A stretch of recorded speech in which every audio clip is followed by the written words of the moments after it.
Comment je me mets sous l'emprise, pourquoi je me mets sous l'emprise et comment je fais pour trouver des idées pour me libérer de l'emprise avec ce ou cette partenaire. Là, je suis donc Véronique Cohn, je suis spécialisée sur la relation amoureuse. C'est pour ça que là, je parle spécifiquement de ce thème de l'attachement.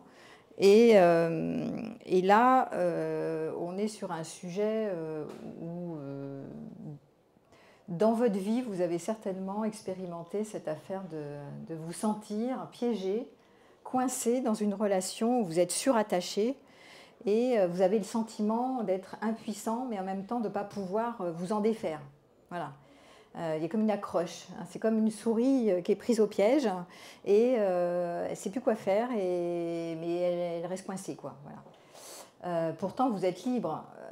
En général, libre dans le sens personne ne vous met le gun pour vous forcer à rester avec quelqu'un, sauf des cas. Alors c'est vraiment des cas de force majeure qui apparaissent dans les histoires criminelles. Hein. Là, on voit qu'il y a eu une femme, je ne sais pas si vous avez vu là, dans les journaux, qui a été droguée et qui jouait à la prostituée. Enfin, bon, voilà. Là, franchement, effectivement, elle n'est pas libre. Mais à part des cas comme ça, très particuliers, en général, on ne vous force pas à rester avec. Donc c'est bien qu'il y a quelque chose qui se passe en nous, dans ces moments-là, qui fait que c'est plus fort que nous. On n'arrive pas à mettre une limite, à dire stop, j'arrête définitivement, je mets une vraie limite. Et donc, il y a quelque chose qui se passe qui fait qu'il y a une part de nous qui nous possède et qui fait que je me mets sous l'emprise. Et je dis bien, vous allez entendre mon vocabulaire, je vais toujours vous rendre responsable. Parce qu'une des manières déjà de se libérer, c'est de reprendre sa responsabilité. C'est pas de dire il me manipule, peut-être c'est vrai, hein, mais c'est pas il ou elle, c'est je me mets sous l'emprise. Je n'arrive pas à mettre une limite ferme. Je lui donne le pouvoir à l'autre. Voilà, vous avez compris. Donc en utilisant un vocabulaire déjà, au lieu de dire on, ou il, ou elle, vous allez dire je, vous réappropriez votre part de responsabilité, ça va déjà être une manière de commencer à cesser d'être sous l'emprise. Voilà. Alors,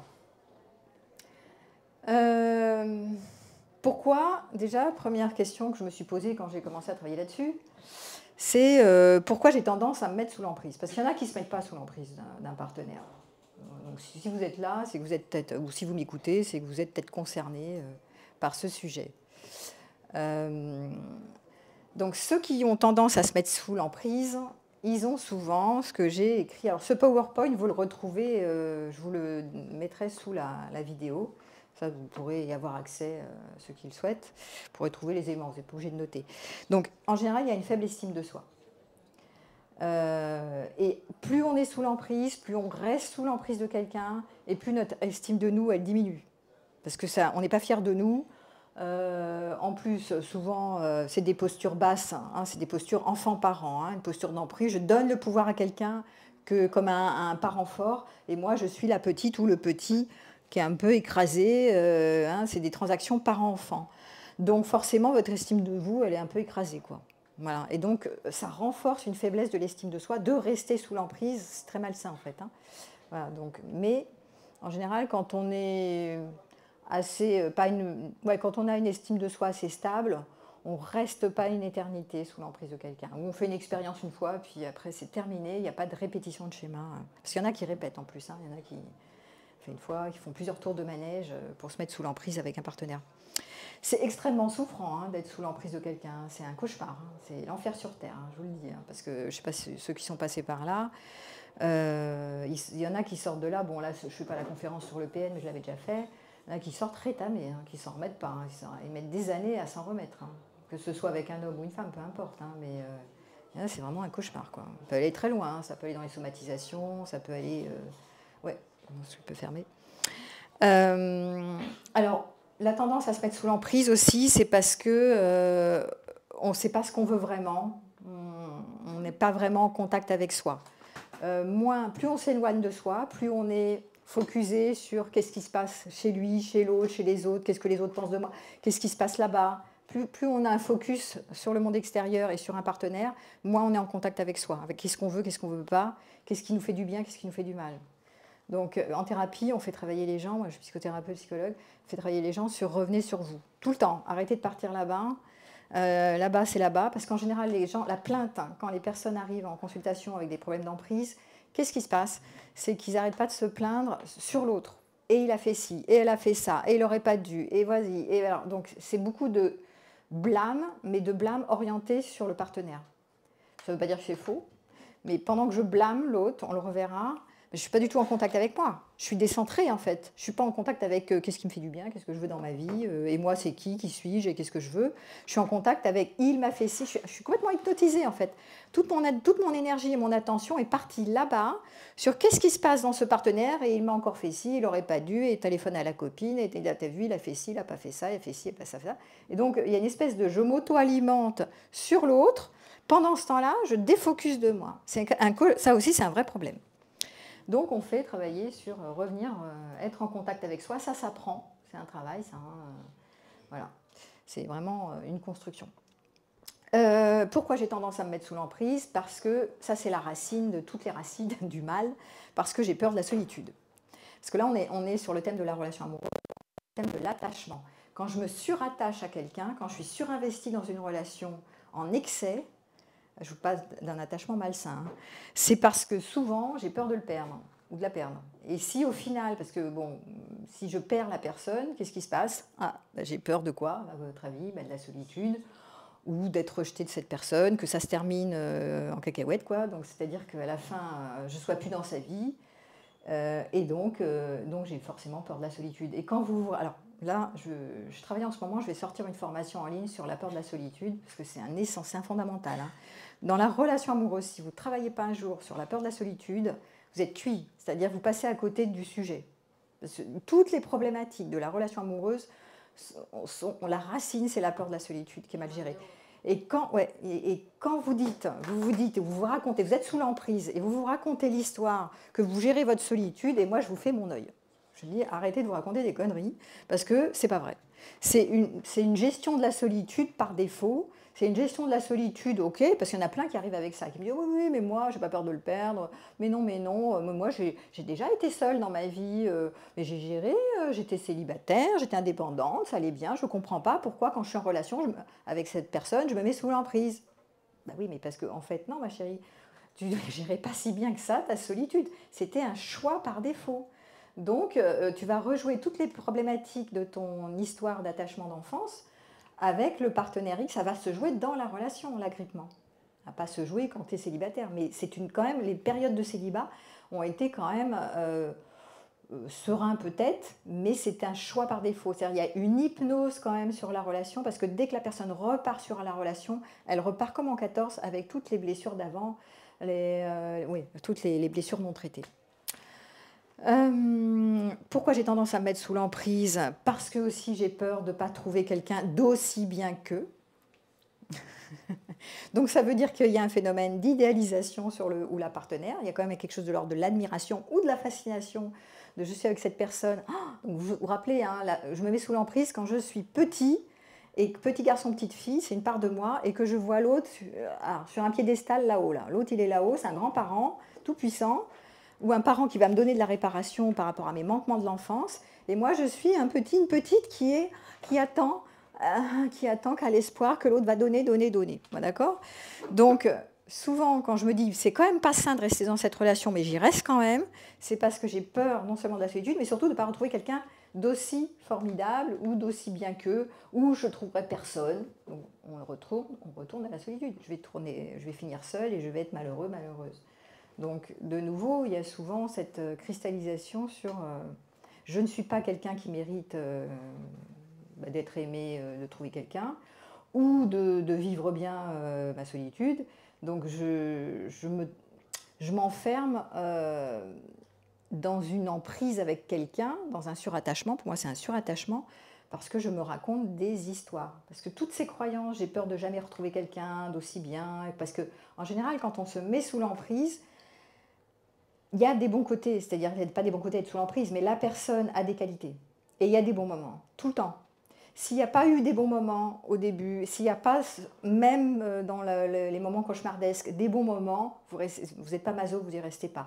Donc il y a quand même des bons moments. Il y a des moments auxquels vous êtes addict ou auxquels vous êtes accroché, hein, soi-disant qui vous satisfont, mais en fait ça ne vous satisfont pas tant que ça. Et donc vous êtes agrippé à ces moments, même si le pire arrive par derrière. Et puis, on verra pourquoi certains, plus que d'autres, se mettent là-dedans. Vous avez tendance à vous mettre sous l'emprise les uns et les autres parce que vous adorez l'idée du couple. Donc ça, on verra, mais il y a c'est l'emprise de l'idée du couple romantique ou du couple. Voilà, je suis fan du couple. Moi, ma vie, sans imaginer un jour que je serai en couple, ah non, je peux pas. Non, c'est pas... Je passerai à côté de l'essentiel, je vais rater ma vie... c'est triste, oh là là, c'est vraiment terrible. Bon, voilà. Et donc, ceux qui tiennent vraiment à l'idée du couple et ne peuvent pas imaginer, envisager de ne pas vivre en couple un jour ou l'autre, ou dans le futur, eh ben, eux, ils vont plus facilement se mettre sous l'emprise que les autres. C'est logique, hein, et c'est prévisible. Parce qu'ils se disent, au moins là, j'en ai un. Bah oui, parce que sinon, et si j'ai rien, tu vois, c'est ça, bon, c'est pas terrible, mais c'est souffrant, mais au moins, je sais pas, il y en a qui disent comme ça, je sais pas je sais pas ce que je perds, et je sais pas ce que je gagnerais. Je sais pas ce que je gagnerais, bon bref, vous avez compris. Et donc, ils ont tellement peur de ne pas faire de couple et que sans couple, c'est la fin du monde. Donc, du coup, ils disent, bon, je préfère ça. Bon, c'est pas grave, écoute. Et ils font du déni, hein, parce que c'est une catastrophe. Hein. Voilà.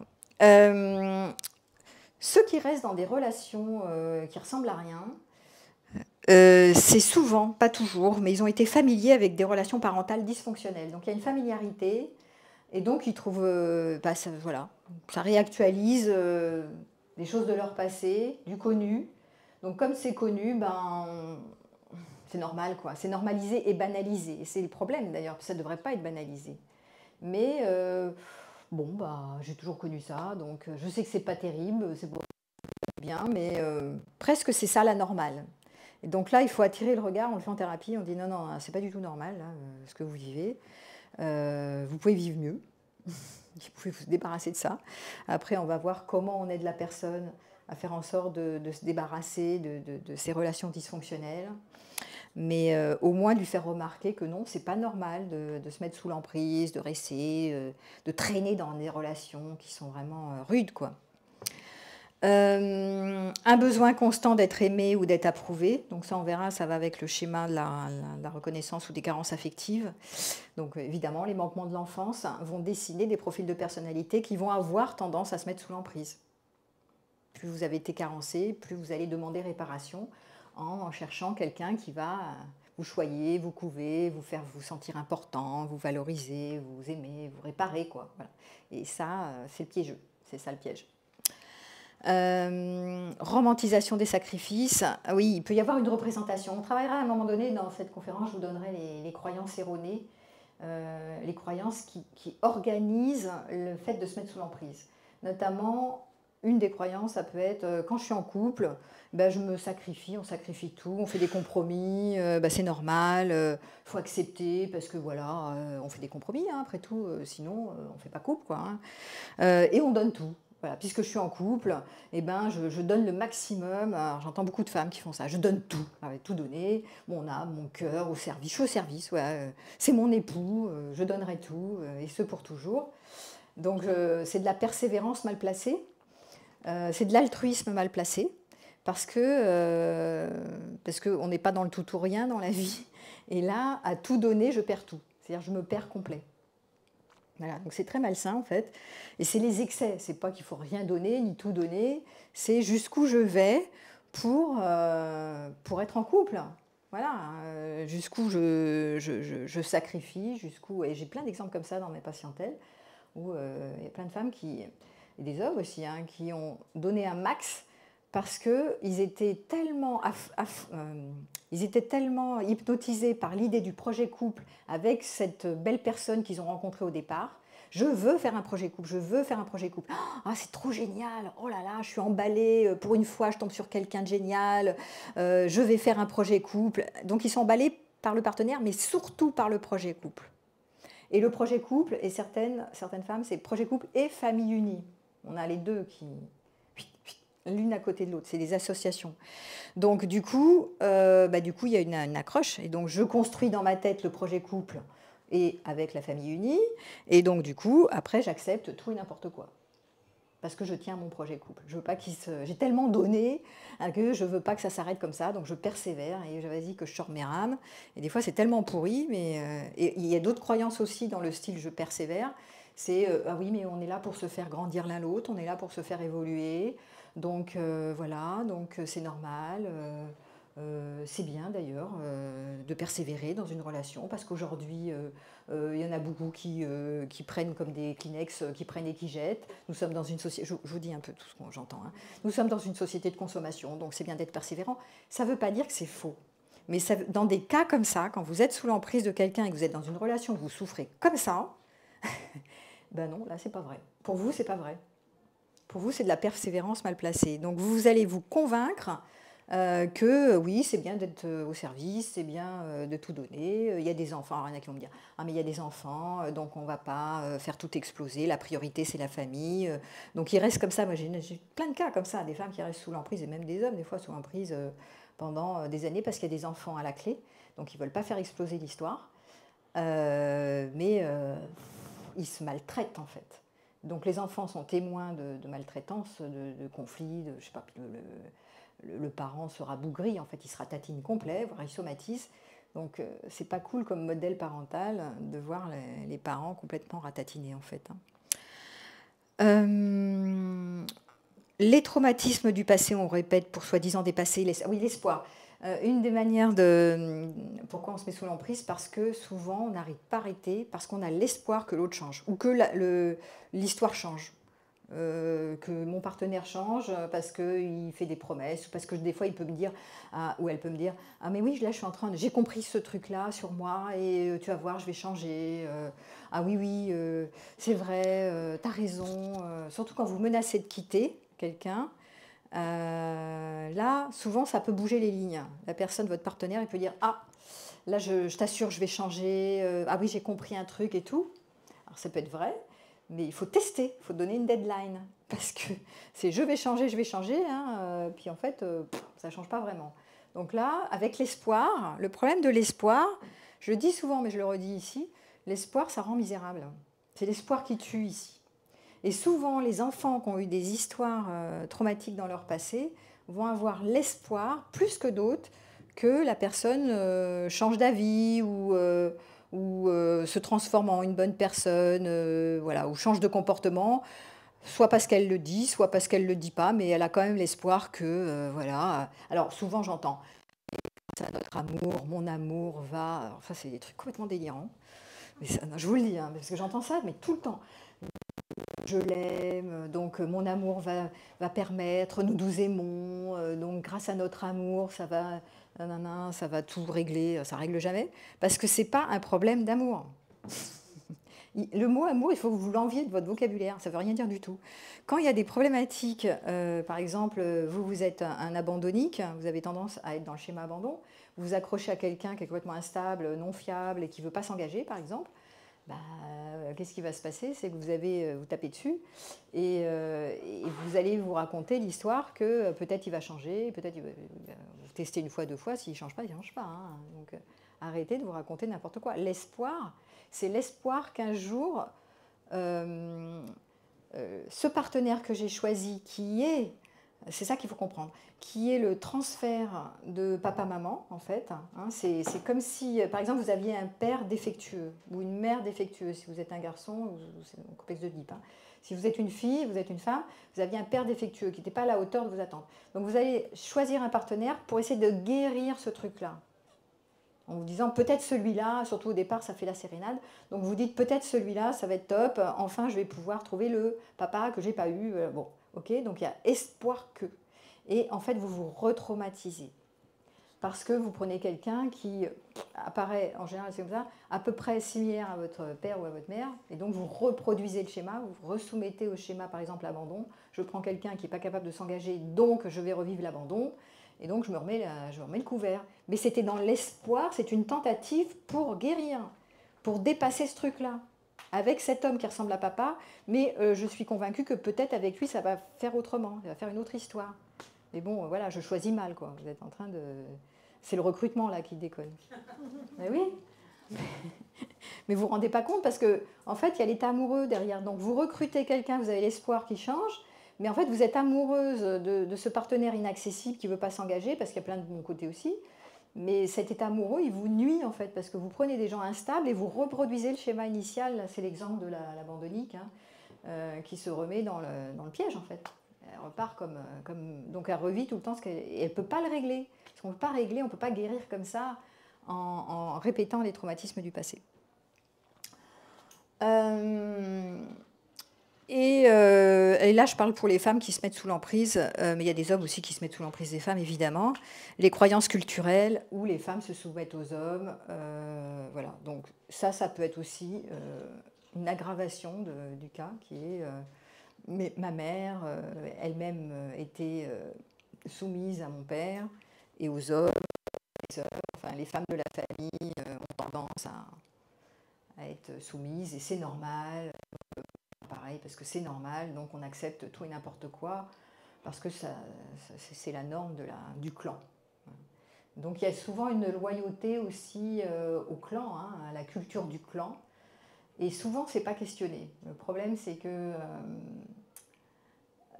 quand vos lignées, votre mère et puis les grands-mères, etc., si vous êtes une femme, ne se sont pas émancipées, elles n'ont pas pu, parce que c'était comme ça à l'époque, vous allez retrouver au niveau de la lignée générationnelle une espèce de diktat, une norme, comme quoi c'est normal d'être sous l'homme, d'être esclave. Voilà, c'est normal d'être au service et de ne pas être indépendante, donc de manquer d'autonomie en fait. Donc ça va vous coller exactement comme vos mères, etc. Je subis une relation qui ne me convient pas, mais je prends sur moi parce que j'ai appris, j'ai compris que dans ma lignée, dans ma culture, les femmes, elles doivent prendre sur elles. J'avais un exemple comme ça cette semaine d'ailleurs, où intéressant cet exemple. C'est une femme qui, exactement comme sa mère, a un mari qui, de longue date, qui se plaint, qui somatise, qui est dépressif. Donc sa mère souffrait du même truc. Sa mère en est morte.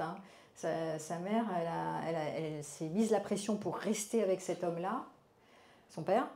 Elle a fini en HP, en hôpital psychiatrique. Ça s'est mal terminé parce qu'elle ne gérait pas le stress en fait. Et au lieu de dire je prends mes clics et mes claques, elle se faisait, sa mère, des petits plans de temps en temps avec les copines pour s'échapper de ce stress. Mais en fait, elle prenait sur elle parce que dans l'histoire de ces femmes-là, de cette famille, on est censé prendre sur soi pour rester avec son mari. C'est-à-dire, même s'il n'est pas bien, on le soutient. C'est l'histoire du mariage. Je te soutiendrai, je peux t'aider, ma présence va t'aider, je suis une femme au foyer, donc voilà, je suis une femme, donc je suis censée te soutenir jusqu'à la fin de ta vie. Je me suis mariée, c'est écrit dans le mariage. Donc, cet exemple, elle prend sur elle, et sa fille, qui est ma patiente, prend aussi sur elle avec ce mari, et elle fait comme sa mère. Mais sa mère, elle se faisait des petits plans récré avec ses copines, elle se fait des plans récré, elle s'est dit, je vais être émancipée, je vais me faire des plans récré avec un amant, pour être plus émancipée que ma mère. Mais elle ne fait rien d'émancipé, elle reproduit à l'identique l'histoire de sa mère, c'est-à-dire elle reste avec le mari avec qui elle fait acte de présence comme sa mère. Elle se met la pression pour rester. Il est dépressif. Alors elle joue au sauveur, forcément. Donc lui, il entretient sa névrose, quoi. Il entretient sa défensive parce qu'il ne se prend pas en charge pour sortir de sa dépression, puisqu'elle est là, dans la maison. Je vais rentrer plus tôt parce que de mon amant, parce qu'il est là. Donc c'est mieux de rentrer un peu plus tôt parce que le pauvre, sinon il est tout seul. Donc, au lieu d'arrêter de lui sauver la vie à ce mari, de faire comme sa mère, c'est-à-dire je me mets en stress et je me mets la pression pour rester parce que je suis censée, dans cette histoire, être gentille avec les hommes, je les choisis, je les garde, je suis une bonne mère au foyer, une bonne épouse, etc. Et je me mets la pression pour rester, ce qui ne veut pas dire qu'il faut partir, mais pas lui sauver la vie. Vous avez vu l'histoire dans ce cas-là, Elle n'est pas censée soutenir parce qu'elle est mariée et que c'est écrit, voilà, et je soutiendrai, je lui sauverai la vie. Non, parce qu'elle se met en stress, et ce stress, elle ne le gère pas. Ici, elle le gère avec l'amant, mais ça ne gère rien du tout, en définitive. Elle ne gérait pas grand-chose, parce qu'elle était malheureuse, l'amant, il ne voulait pas d'elle. Enfin, ce n'est pas une solution, hein, ça ne règle pas grand-chose, hein, cette histoire de je me prends un amant pour tout régler. Voilà, donc ça, pourquoi on a tendance à se mettre sous l'emprise. Donc vous regarderez si vous êtes là-dedans. Alors, je vais maintenant parler de quelque chose que j'aborderai tout au long de l'année de manière un peu plus précise, en reprenant les schémas la thérapie des schémas de Jeffrey Young, qui est un modèle de psychothérapie d'ailleurs, et qui présente une grille de lecture en 18 schémas, des schémas de répétition, d'accord. Et donc, je les prendrai un par un, je les développerai un par un. Mais là, j'étais sur l'histoire de l'emprise, comment je me mets sous l'emprise. Et je me suis dit, tiens, je vais faire rapidement une synthèse des schémas que vous pouvez avoir, où les gens, quand vous avez ces schémas, vous êtes beaucoup plus concernés par se mettre sous l'emprise que si vous avez d'autres schémas.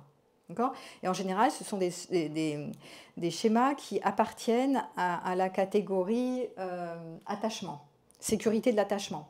Donc il y a eu souvent des problèmes d'insécurité de l'attachement dans l'enfance, c'est pour ça que vous traînez avec ces schémas-là. Notamment, par exemple, le schéma d'abandon, je parlais de ça tout à l'heure dans l'exemple que j'ai donné. Donc je le fais très, très vite, hein, je le reprendrai beaucoup plus en explicite plus tard. La personne a une peur intense d'être abandonnée, ou de perdre l'affection de l'autre. Elle pense que ces relations importantes ne dureront pas. Enfin, par exemple, je choisis ce partenaire et très vite, je me dis que, après la lune de miel, tôt ou tard, il partira ou elle partira avec un autre qui est mieux que moi, parce que moi, je ne suis pas assez quelqu'un de bien, je ne suis pas assez bien. Donc, elle va finir par m'abandonner ou me quitter. Parce que je suis un petit mouton noir, un vilain petit canard, et que je ne suis pas assez bien pour elle, je ne suis pas assez importante. Donc il y a un problème de dévalorisation, on a vu, hein, dans les gens qui se mettent sous l'emprise, il y a une estime de soi qui est faible en général. Et quand tu as le schéma abandon, déjà, très vite, tu te dis, tôt ou tard, la personne partira, il n'est pas fiable, ou il me mentira, ou il me trahira, ou il trouvera mieux que moi sur le marché. En tout cas, il ne restera pas toute sa vie avec moi. Je ne suis pas conservable très longtemps dans le schéma abandon. Hein.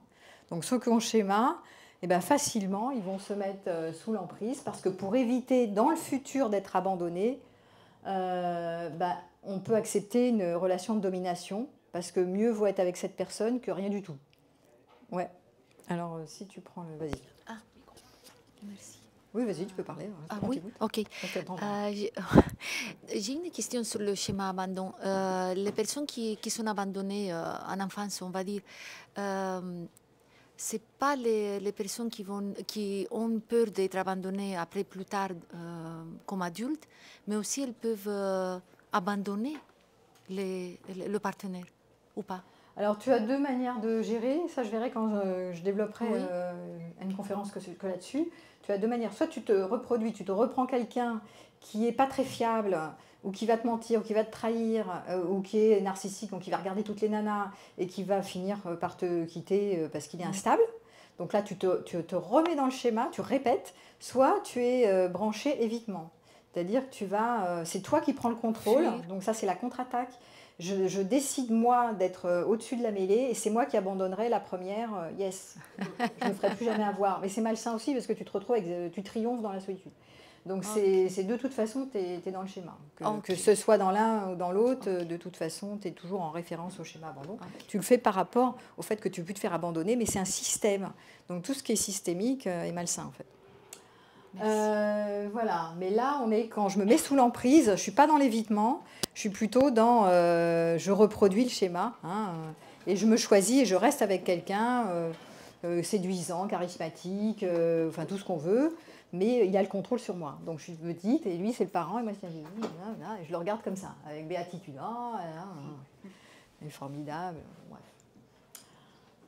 Ou quelqu'un qui a de l'emprise sur moi, c'est aussi quelqu'un qui peut me dénigrer, qui peut me dire, qui peut me driver, un parent fort, hein, j'avais dit un parent fort, donc quelqu'un qui fait office de guide, souvent, hein, qui me drive, qui sait mieux pour moi ce qui est bon pour moi, qui a tendance à me dire qui je suis, d'où je viens, comment je dois faire dans la vie, qu'est-ce qui compte pour moi, qui m'analyse aussi, qui me définit, qui me dit ah oui, aujourd'hui tu es comme ça parce que papa, maman, ceci, cela, donc tu es comme ça et tu ne devrais pas être comme ça. Vous voyez, quelqu'un qui vous drive en fait. Ça, c'est quelqu'un qui prend du contrôle sur vous. Là, vous êtes sous l'emprise. Quand vous laissez quelqu'un vous définir, savoir mieux pour vous, ce que vous faites, vos comportements, qui vous dicte votre vie en fait, ça c'est quelqu'un, vous êtes sous l'emprise. Pas que quelqu'un seulement vous juge ou vous dit je suis là puis je suis pas là. Hein. C'est pas que ça être sous l'emprise. Hein. C'est aussi quelqu'un qui a vraiment du pouvoir, à qui vous donnez beaucoup de pouvoir de vous dénigrer et de vous guider. C'est pas un guide très sain, quoi. Vous n'avez pas besoin d'être guidé toute la journée. Vous n'êtes plus des enfants. Je suis un peu raide des fois, mais j'aime bien, ça remue un peu. Alors, ceux qui ont le schéma dans la théorie des schémas de Geffrion, méfiance-abus. Donc c'est un schéma de méfiance ou d'hypervigilance. Donc je ne sais plus, quelqu'un qui m'avait dit tiens, je suis hyper vigilante. Donc c'est pas étonnant. Donc vous pensez que les autres vont vous manipuler, vont vous exploiter. C'est un peu les traits parano. Hein. On va vous maltraiter, on va vous nuire. Tôt ou tard, on va vous trahir, on va vous mentir. Bon bref. Et donc vous anticipez de la malveillance. Et comme vous l'anticipez, vous êtes tellement en train de vous convaincre que ça finit par arriver. Donc, et que vous allez vous soumettre à un partenaire toxique pensant que tout le monde finit par être abusif.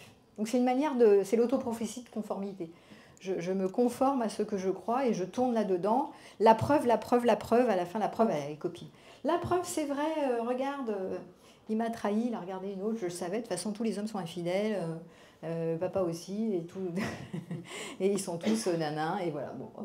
Mais parce qu'en fond, il y a une croyance que je ne mérite pas mieux. Voilà. Donc l'hypervigilance peut être quelque chose d'assez habituel pour des personnes qui se mettent sous l'emprise. La carence affective, ça c'est un classique aussi. Hein. En général, vous avez plusieurs schémas. Hein. Vous avez dans les problématiques d'attachement insécure, il peut y avoir abandon, méfiance, abandon, méfiance ou abandon et carence affective. Souvent il y a 1, 2, 3. Vous avez, bon. Carence affective, c'est vous ne recevrez jamais l'amour dont vous avez besoin. Voilà, l'attention et le soutien émotionnel. Vous vous sentez souvent vide, c'est pour ça que je fais un travail bientôt sur le vide affectif. Donc il y a souvent une sensation de vide, vous devez vous remplir, en fait vous avez manqué d'amour, vous avez manqué de soins et vous êtes carencé, donc à l'âge adulte vous êtes tout vide dans le vide et vous ne savez pas quoi faire de ça. En fait. Et donc vous allez gripper un partenaire, n'importe lequel fera l'affaire. Voilà. Donc vous tolérez des comportements abusifs parce que c'est mieux que rien. Ça c'est vraiment typique de l'emprise, hein, de ceux qui ont été carencés affectivement. Alors là c'est le grand classique. Donc il va falloir sortir de ça, je vous dirai après, mais c'est pas une bonne idée de rester coincé là-dedans. De se dire j'ai manqué, je manque et je manquerai. Parce que quand vous êtes en relation avec quelqu'un qui est toxique pour vous, vous manquez quand même. Alors, vous n'êtes pas bien, donc vous ne recevez pas ce que vous avez envie de recevoir. Ce n'est pas de la bonne nourriture affective. Donc finalement, vous avez manqué, vous manquez de nourriture affective maintenant, et si vous continuez, vous manquerez, et vous croyez à l'idée de « je manquerai demain ». Si je quitte ce partenaire, je manquerai. Donc vous êtes coincé dans « j'ai manqué, je manque et je manquerai ». Et ça, il faut sortir de ce truc, c'est archi faux. Parce que la personne que vous manquez, c'est vous-même. La soumission. Donc la soumission, c'est quand vous poussez la personne à se soumettre aux besoins, aux volontés des autres, tout en négligeant les siennes. Donc ça, c'est quand vous vous soumettez à quelqu'un. C'était l'exemple que j'ai donné tout à l'heure. Vous vous pliez à la volonté de ce partenaire. Vous vous sentez incapable d'affirmer vos besoins. Très souvent, ces personnes-là qui sont dans le schéma soumission, quand je leur demande « c'est quoi vos besoins ?» Bon, je ne connais pas les miens. Je connais ceux de mon partenaire. J'ai tendance à aller lui faire plaisir ou à savoir quels sont ses besoins, mais moi, les miens, alors c'est point d'interrogation, tu vois. Donc, voilà. Et elle se dit, si je me suradapte, si je m'adapte à l'autre, peut-être qu'il va me garder. Donc, ça va souvent avec le schéma abandon. La recherche d'approbation et de reconnaissance, ça aussi, c'est un autre schéma qui peut être en lien avec l'emprise. Je me mets sous l'emprise.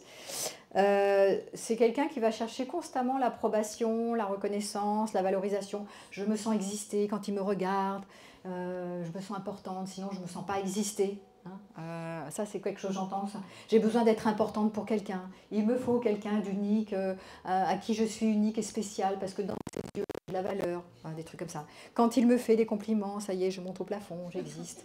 Voilà, des trucs comme ça. Mais, mais franchement, moi, je l'ai fait aussi. Donc, mais c'est vrai. Et en plus, si vous tombez sur quelqu'un qui vous fait la sérénade, qui vous fait des louanges, mais qui, en même temps, vous fait des coups en douce, donc là, vous êtes, voilà, vous faites avoir, quoi, vous faites attraper, parce que souvent, il y a de la manipulation. Là. Je ne suis pas en train de parler, là, j'avais fait d'autres conférences sur les histoires de manipulation. Donc là, je ne fais pas une conf sur la manip, je demande comment vous vous faites attraper, et ça part d'un endroit qui n'est pas toujours conscient chez vous. Donc voilà, donc c'est important de voir que quand on cherche de l'approbation, on est tout content, c'est-à-dire qu'on se remplit, quand l'autre nous regarde, il nous dit oh, ça y est, il m'écoute, il me regarde, ça y est, ça y est, j'existe. Oh là là, bon, et ça dure pas longtemps, hein, c'est éphémère. Donc c'est pas ça qui va vous guérir.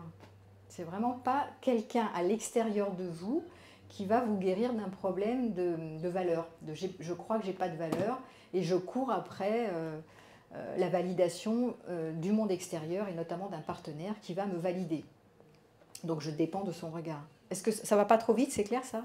Non, c'est clair. Ça va? Ouais, parce que bon, comme je travaille tout le temps là-dedans, voilà. Le schéma dépendance-incompétence, alors ça c'est encore... c'est incompétence, c'est-à-dire c'est un problème d'autonomie, c'est à force de vivre, par exemple j'avais un cas comme ça d'une femme qui était devenue veuve mais tardivement, malheureusement, et elle a vécu toute sa vie avec ce mari qui était son guide en fait. Bon bah le côté classique du mariage traditionnel, donc... Bon, chacun sa posture, c'était très patriarcal. Lui, il avait son rôle, mais elle était très peu autonome, voire pas autonome. Il faisait tout, il gérait l'administratif, il gérait le budget, il gérait le bricolage, il gérait la maison, il gérait tout. Bref. Et elle gérait la cuisine, pour les enfants, bon bref, bon, vous avez compris. Donc elle est veuve. Ben, incompétente, c'est vraiment ce schéma-là, c'est incapable de développer des compétences pour se débrouiller dans sa vie quotidienne, pour savoir se faire des nouveaux amis, pour savoir connaître ses activités propres, pour faire des choses qui ont du sens pour elle. Tout était sur le couple. Voilà. En couple, ça allait. Elle se laissait porter, en fait. Hein. C'est vraiment la petite fille qui se laissait porter. Elle sort du couple parce qu'elle n'a pas le choix. Elle est complètement incompétente. Zéro autonomie. Puis après, mais pendant qu'elle était en couple, j'aime beaucoup cette femme parce qu'elle est charmante par ailleurs. Et elle souffre beaucoup de ce manque d'autonomie. Hein. C'est une catastrophe. Mais pendant qu'elle était dedans, elle ne se rendait pas compte du tout qu'il y avait un problème. Elle trouvait ça formidable. Elle était là, oh, il est trop fort le mec et tout. Qu'est-ce qu'il est bien mon mari, qu'est-ce qu'il est gentil, il m'emmène partout en voyage et tout. Il a me fait une belle maison. Oh, je suis heureuse. Elle était super heureuse. Sauf qu'elle ne s'est pas du tout rendue compte que s'il partait un jour, eh ben, elle ne savait rien faire en fait. Elle ne savait pas se débrouiller, elle ne savait même pas qui elle est. Donc du coup, c'est raide, quoi. C'est une chute, c'est violent. Elle est en dépression, elle se bouffe des antidépresseurs, elle ne sait plus quoi faire de sa vie. Bon voilà, donc c'est pas tardivement, c'est l'autonomie, c'est s'il part ou si elle part, je serai compétent pour savoir me débrouiller seul, quoi.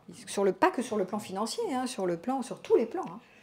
Hein. Sinon, je me prends pour quelqu'un d'incompétent. Et là, on est dans le problème de la compétence. Sacrifice de soi, bon là on l'a dit, ok. Et aussi le schéma négativité-pessimisme.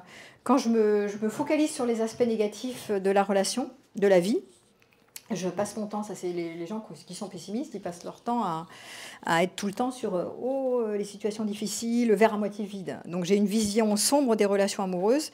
Et donc je trouve normal de me mettre dans une relation déséquilibrée parce que être dans une relation saine est anormal. Il y a souvent une familiarité avec des histoires bancales dans l'enfance.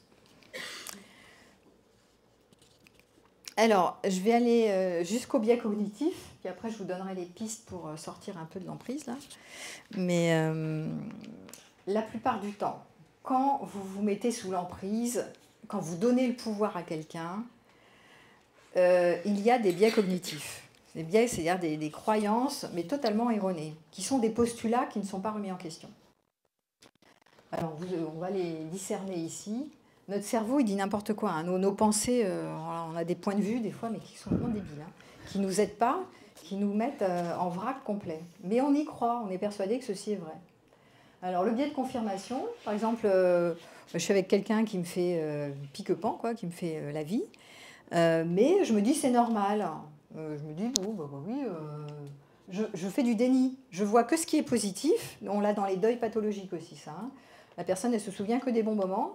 Même si elle sait qu'il y a eu des moments horribles, elle se souvient que des bons moments. Pourquoi? Parce qu'elle n'aime pas sa solitude, en fait. Donc elle s'accroche aux bons moments qu'elle a passés. Elle les revisite sans cesse. Et elle a du mal à pointer tout ce qui a été rude, vraiment nuisible, d'accord, toxique. Voilà. Et donc ça, c'est un biais cognitif, c'est-à-dire, ça c'est un autre biais, c'est un biais d'attraction sélective, c'est-à-dire je vais sélectionner une part de la réalité et je vais mettre le zoom dessus. Ici, je vais mettre le zoom sur les bons moments, mais je vais éviter, je ne vais pas voir toute la réalité, c'est-à-dire je ne vais pas voir tous les aspects négatifs. Voilà. Mais là, quand vous faites du déni, le biais de confirmation, oui, c'est normal. Bon, voilà, je vois que ce qui est positif, je vois pas du tout toute la partie merdique qui me pourrit la vie. Ou je demande à la copine et je lui dis ouais bon, je fais c'est pas grave. Il y a plein. Alors je me raconte souvent, hein, moi je l'avais fait à un moment donné. Je vis une tellement belle histoire. Qu'est-ce que c'est beau parce que c'est intense en général. Les histoires toxiques comme ça, elles sont hyper intenses. Donc vous dites c'est passionnel, comme c'est intense. On a des bons moments, c'est magnifique. Qu'est-ce qu'on vit, c'est beau. Alors c'est beau pour vous. Mais il y a tellement de moments souffrants derrière, à la clé, quoi. Il faut voir la balance, hein, que voilà, vous êtes quoi, des addicts à la beauté. Bon, c'est bien, vous faites des shoots, quoi. Mais vous faites des shoots à ce que vous vous racontez tout seul, dans votre tête. D'accord. Mais la réalité, vous n'êtes pas du tout en contact avec la réalité. Vous êtes en contact avec l'envie d'un truc esthétique ou l'envie d'un truc exceptionnel ou quelque chose de passionnel que c'est beau. Enfin, vous racontez plein de trucs, mais vous n'êtes pas du tout en contact avec la réalité. Ça, c'est le biais de confirmation. Je me confirme ce que je crois. Le biais de l'optimisme, c'est ce que j'ai dit tout à l'heure. Hein, je ne reviens pas, je pense qu'elle va changer, j'ai l'espoir que... Le biais d'ancrage, je suis accrochée au premier moment où tout se passait bien. Il y en a plein qui font ça. Oh, mais comme il était gentil au début, comme elle était belle, comme elle était gentille, elle m'emmenait partout. Elle me disait qu'avec moi, on ira au bout du monde, on fera un projet couple, ça va être merveilleux, machin, tout ça. Mais si, je suis fiable, je suis fidèle, je serai quelqu'un pour toi, tu es formidable. Voilà, bon, ça c'est la... Et c'est normal parce que c'est ce qui crée l'état amoureux. Donc, il y en a qui sont très bons dans l'art de séduire et de... Mais sincèrement, je pense qu'au départ, quand ils le racontent, ils y croient. Parce qu'il y a une manière de se raconter des histoires. Quand on est addict à l'état amoureux, on peut faire ça un peu à n'importe qui. Hein. On est addict, donc on se shoot à l'état amoureux. Donc on se raconte une histoire, on va raconter une histoire à celui qui match, là, mais on va la raconter à la personne d'après aussi. Parce qu'on a envie de se la raconter. Les séducteurs, ils sont très forts là-dedans. Les personnalités narcissiques sont très bonnes. Voilà, donc ça c'est le biais d'ancrage. Je suis accrochée au premier moment où tout se passait bien et je me dis, mais c'est pas grave, ça va repartir comme avant. Mais si, c'était bien, il y a eu des bons moments au début, il n'y a pas de raison que... Voilà, bon. Ok, n'importe quoi. Biais de dissonance cognitive, je rationalise pour éviter les conflits en moi. Par exemple, là c'est un conflit interne. Il a dû avoir une mauvaise journée. Au lieu de voir la réalité, non, il a dû avoir une mauvaise journée, c'est pour ça qu'il arrive et qu'il me fait la tronche ou qu'il me domine ou qu'il me... Voilà. Ou c'est ma faute, c'est pour éviter l'inconfort de prendre une décision, j'arrête. Je ne peux pas arrêter parce que je me dis c'est de ma faute, s'il le dit c'est que c'est vrai, souvent j'entends ça. Ah mais il a dit ou elle a dit que j'étais pas quelqu'un de sécure, il fallait que je suis jaloux, mais je devrais travailler sur ma jalousie, c'est de ma faute, c'est de ma plus grande faute, va travailler sur ta sécurité en thérapie, et donc va faire des années de thérapie, c'est de ta faute. Alors, soit vous l'entendez en disant putain il raconte n'importe quoi, soit vous êtes dans un biais de dissonance cognitive, vous dites ah bah s'il le dit c'est que c'est vrai, je vais faire 10 séances de thérapie, ça va tout de suite mieux. Donc voilà. Donc pour éviter l'inconfort de prendre une décision, vous racontez n'importe quoi. Vous dites, soit sur lui, soit sur l'autre, mais vous racontez un crack. Et ça, c'est la dissonance cognitive, c'est pour éviter d'être incohérent. On n'aime pas être en conflit. On préfère ne pas être en conflit interne. Biais de responsabilité excessive, je me blâme, même si ce n'est pas de mon fait. Oui, c'est ce que je viens de dire. C'est de ma plus grande faute, c'est moi, il a raison, c'est moi qui ne vais pas correct, je suis insatisfaisante. Ça, c'est les gens qui n'ont pas de confiance en eux, se mettent sous l'emprise et ils se renforcent là-dedans. c'est forcément moi qui suis responsable, c'est moi qui suis coupable, c'est moi qui suis fautif, je devrais faire mieux, bon voilà. Et c'est comme ça qu'ils aggravent leur cas. Biais de complaisance, tendance, surtout quand on se met avec des gens qui sont dominants parce qu'ils sont assez convaincants. Biais de complaisance, tendance à croire que les éléments positifs sont dus à soi et les éléments négatifs à des causes externes. C'est-à-dire que les rares moments positifs sont dus à moi et les négatifs sont liés à des facteurs incontrôlables. Donc là, je suis dans la complaisance. Et donc, je reste dans une relation parce que grâce à moi, la relation va bien. Mais quand ça ne va pas, je ne peux pas arrêter, quoi. Ce n'est pas de ma faute. Ce n'est pas moi qui ai le pouvoir, en fait. En fait, de nouveau, c'est une manière de ne pas prendre le pouvoir, de ne pas être acteur. Vous allez voir que dans tout ce que je développe, dans cette conférence-là, la difficulté, c'est de reprendre son pouvoir en main. C'est de sortir de la victime et reprendre sa responsabilité en arrêtant d'avoir peur de quelque chose. Parce que quand je me mets sous l'emprise, j'ai toujours peur de quelque chose. Peur de perdre, peur de la solitude, peur d'être carencé dans le futur. Il y a des tas de peurs. Je les ai nommées, il y en a un paquet. Peur de ne pas être autonome, peur de perdre ses repères, peur. Il y a des milliers de peurs derrière. Et c'est cela qu'il faut regarder. Un biais de normalisation, à force de voir ça de façon répétée, je trouve ça normal. Ah bah oui, il y a des gens, à force de rester dans un truc horrible, ils trouvent finissent que c'est comme ça la vie. Biais d'engagement, je continue car je me suis engagée, j'en ai parlé tout à l'heure. Je suis engagée, c'est pour la vie, donc je subis, mais c'est pas grave. L'effet de halo, ça c'est si la personne a des qualités positives, séduisants, charismatiques, je vais minimiser les défauts et je vais valoriser ses traits positifs. On le fait tous plus ou moins consciemment, mais ça s'appelle l'effet de halo, c'est un biais cognitif. C'est-à-dire que quand quelqu'un est beau, enfin amour, gloire et beauté, vous voyez, et donc du coup on est là, on est fasciné et on voit qu'on va projeter que l'autre a plein de qualités, ce qui n'est pas forcément le cas, c'est juste une image, une apparence, et on ne voit pas tous les défauts. Alors que quelqu'un qui est beaucoup moins beau au niveau canonique, esthétique, on va lui trouver plein de défauts. C'est complètement con, mais c'est comme ça. C'est un biais, ça s'appelle l'effet de halo. Donc attention, hein, si vous êtes là-dedans. C'est intéressant les biais cognitifs parce que notre cerveau nous trompe. Donc quand vous connaissez vos biais cognitifs, vous arrêtez de les méconnaître, vous dites « Ah, là je suis sous l'effet d'un biais cognitif, il faut que j'arrête de me raconter n'importe quoi. Là je me manipule tout seul. » En général, l'autre nous manipule, mais nous on est grand, on est très fort pour s'auto-manipuler. Là, cette conférence, elle est sur l'auto-manipulation. Les biais de rareté, tendance à valoriser davantage quelque chose qui semble rare ou difficile à obtenir. Le partenaire peut manipuler la personne en se montrant distant, indisponible, en créant une dynamique où il semble difficile à obtenir. Ce qui pousse la personne sous emprise à vouloir rester dans la relation pensant qu'elle ne retrouvera pas quelqu'un comme lui. Ça, vous connaissez ce truc-là. C'est un produit rare sur le marché de l'amour. Et donc, il est exceptionnel, elle est exceptionnelle. La preuve, tout le monde la convoite, tout le convoite. Tout le monde est comme ça baba. Et donc, produit de rareté. Voilà, tout le monde veut le même. Bon, voilà. Et donc, c'est un biais. C'est fou quand même. Hein. On n'est pas grand-chose. Alors, je vais passer, à moins que vous ayez des questions, là, je peux vous laisser un petit temps de questions, parce qu'après, je vais passer au développement de comment on fait les pistes pour se libérer de l'emprise. Mais voilà. Je continue, vous avez des questions, ça va? Bon. Ouais, vas-y. Il marche, là? Oui, je crois. Oui. Mais attends, je sais pas. Tiens, passe-le-moi, je vais voir s'il marche. Attends, je vérifie. Non, il ne marchait pas. Voilà, c'est bon. Parfait. Ah, ok. J'ai une question bête peut-être. Est-ce qu'on n'est pas tous des manipulateurs? Si, j'en avais parlé une fois. Bien que tu reposes la question. On se manipule. La séduction, c'est hyper basique. On se manipule tous par la séduction. Parce qu'on a tous envie d'être approuvés, aimés, appréciés, etc. Bon, là, je fais une conférence... manip en fait, c'est une forme ouais, ils vont m'applaudir, enfin même pas vous là, tous ceux sur la chaîne, tous les abonnés, les followers, machin, tout ça. Il y a toujours de la manipulation dès qu'on on se met en scène pour être aimé. Mais il y a manipulation et manipulation, tu vois, c'est toujours pareil. Ah. C'est le curseur. Et oui, parce que ok pour des manipulations qui sont pas malveillantes, mais c'est le problème du contrôle.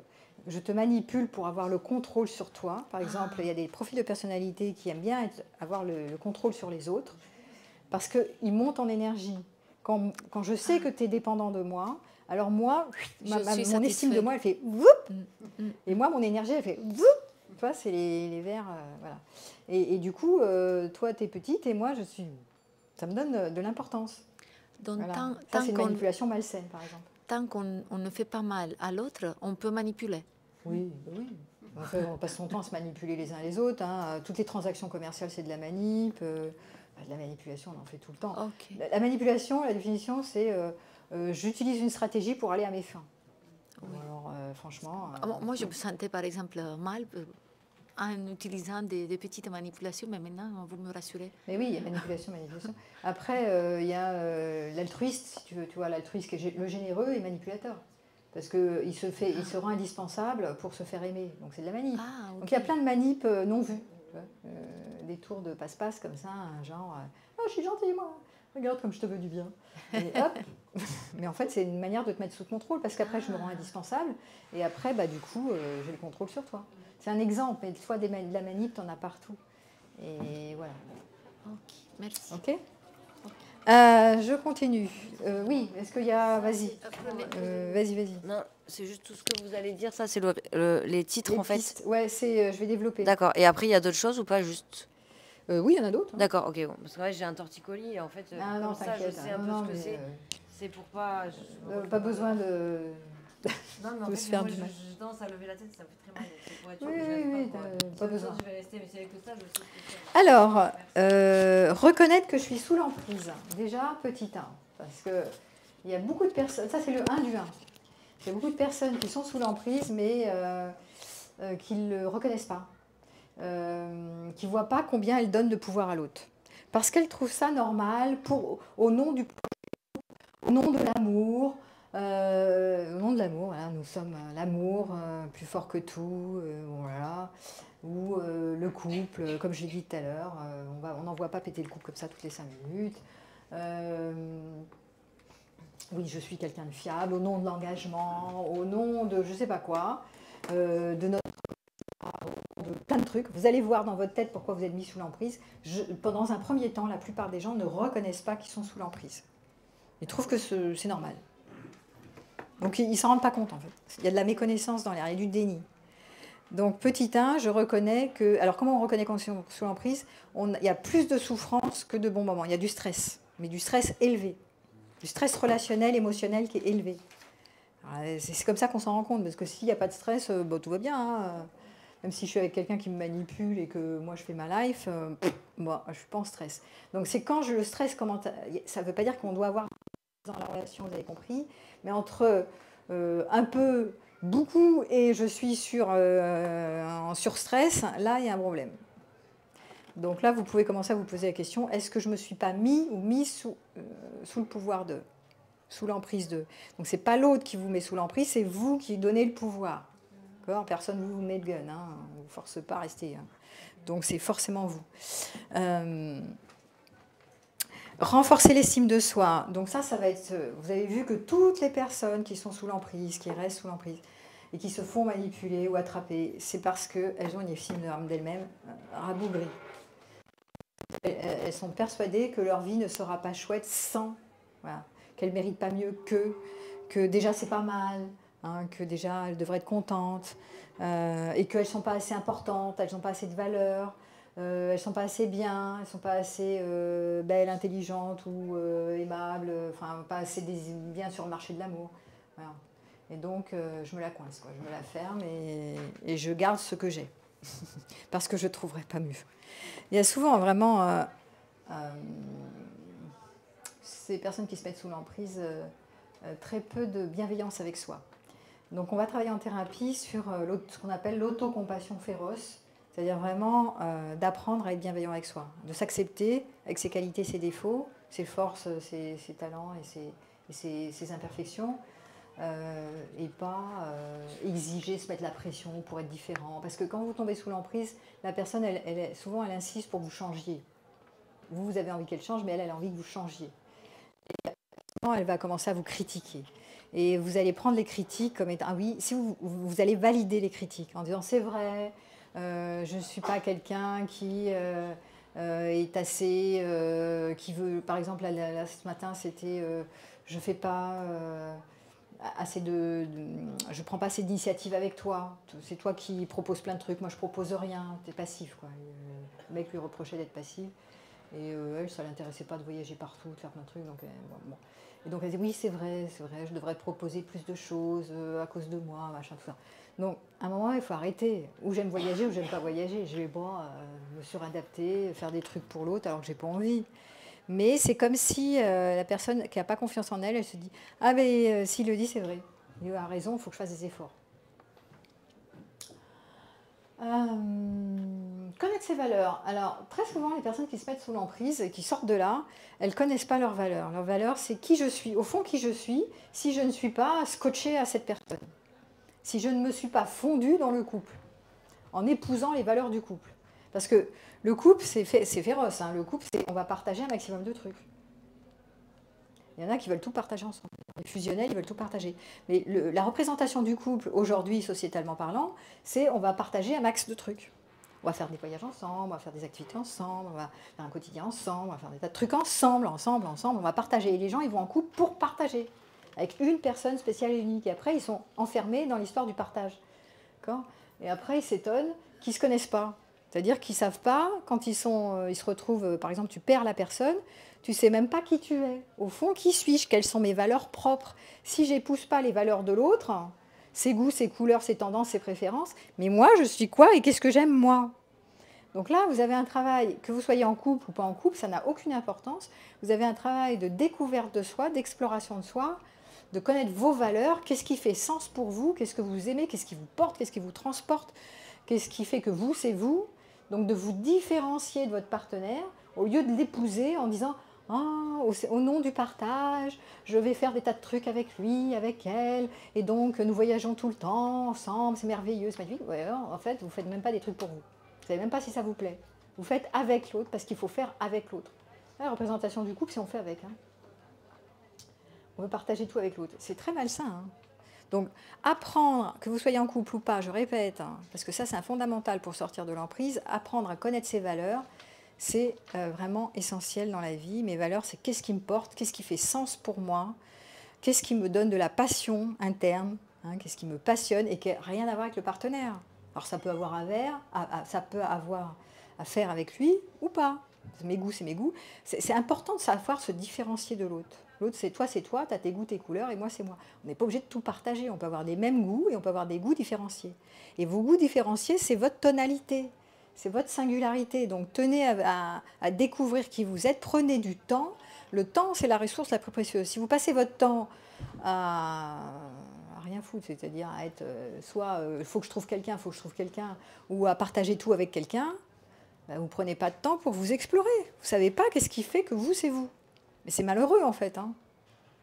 Je vous le dis, parce que c'est dramatique. Moi, je vois des tas de personnes qui se fondent dans des couples et qui se perdent là-dedans, qui s'éteignent. Alors, de temps en temps, ils ont des amants, des maîtresses, mais ils s'éteignent quand même, ça ne change rien, en fait.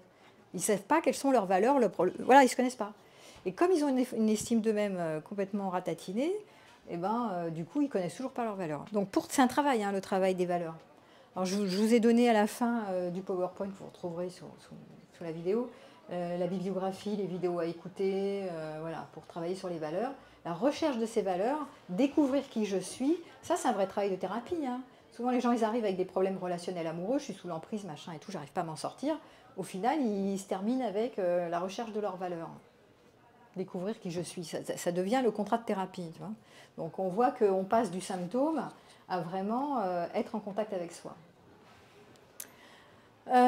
Sortir de l'idée qu'il ou elle a le pouvoir, je vous l'ai dit. Donc, quand vous êtes sous l'emprise, surtout, n'utilisez pas ce vocabulaire. Il me rend dingue, il me pousse à bout, elle me pousse à bout, elle me rend en colère, elle, je sais pas quoi, il, elle, machin. Non. Alors, vous dites la même chose.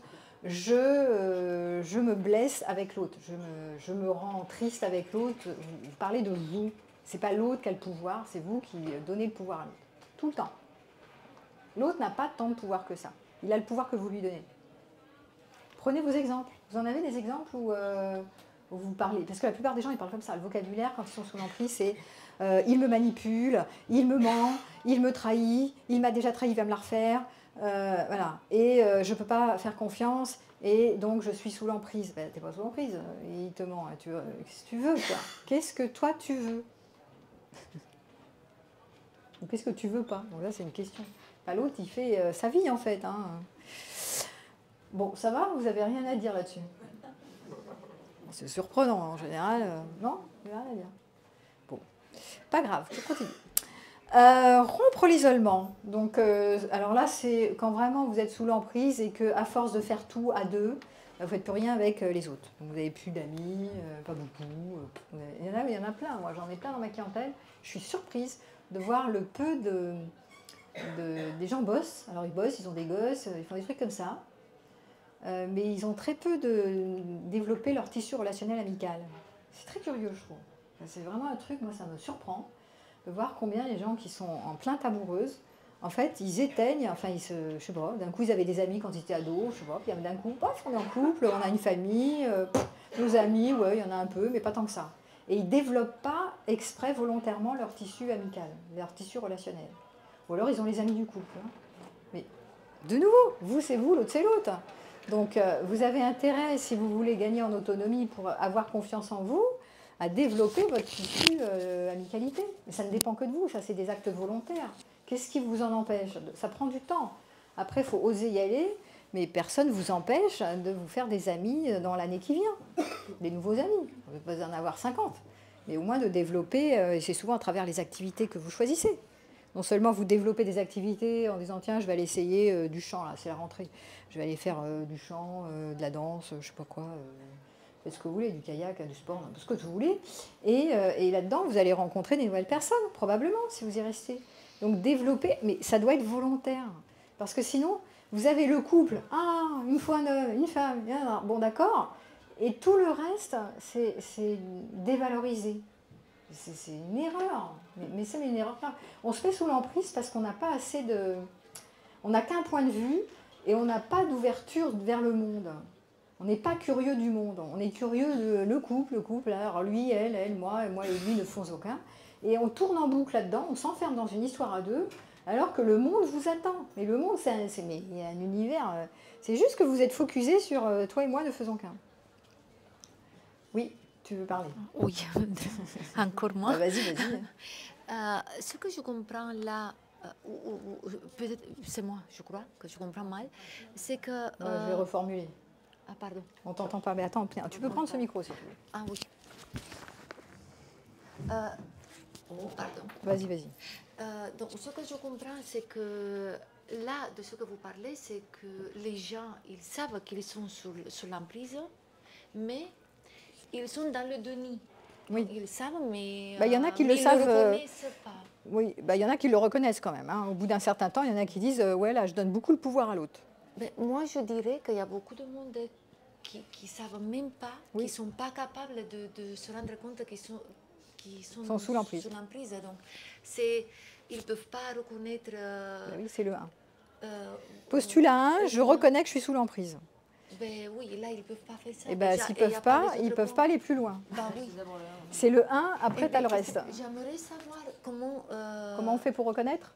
Non, comment on fait pour se rendre compte déjà après, Oui, voilà. Ok, comment fait-on pour se rendre... C'est le postulat 1, déjà reconnaître. Hein. Sinon, tu ne peux pas aller dans le 2, 3, 4. Déjà, il faut reconnaître. Oui. Merci d'éteindre vos téléphones.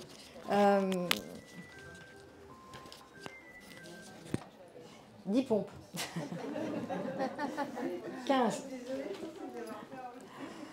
Alors, comment on reconnaît qu'on est sous l'emprise? Quand on est dans une relation d'idéalisation, d'infantilisation. Tu vois, je suis petite, il est grand, je lui donne beaucoup de pouvoir, je me fais maltraiter et donc on souffre. On souffre, on se sent, on a un stress comme ça. On est envahi. Il y a la limérance, les symptômes, c'est la limérance. Je suis obsédée par l'autre. Qu'est-ce qu'il fait? À quelle heure il est là? Qu'est-ce qu'il fait? Pourquoi il m'a dit ça? Qu'est-ce qu'il m'a dit ça? Peut-être qu'il va changer, peut-être que ceci. Je passe mon temps à me pencher sur le partenaire.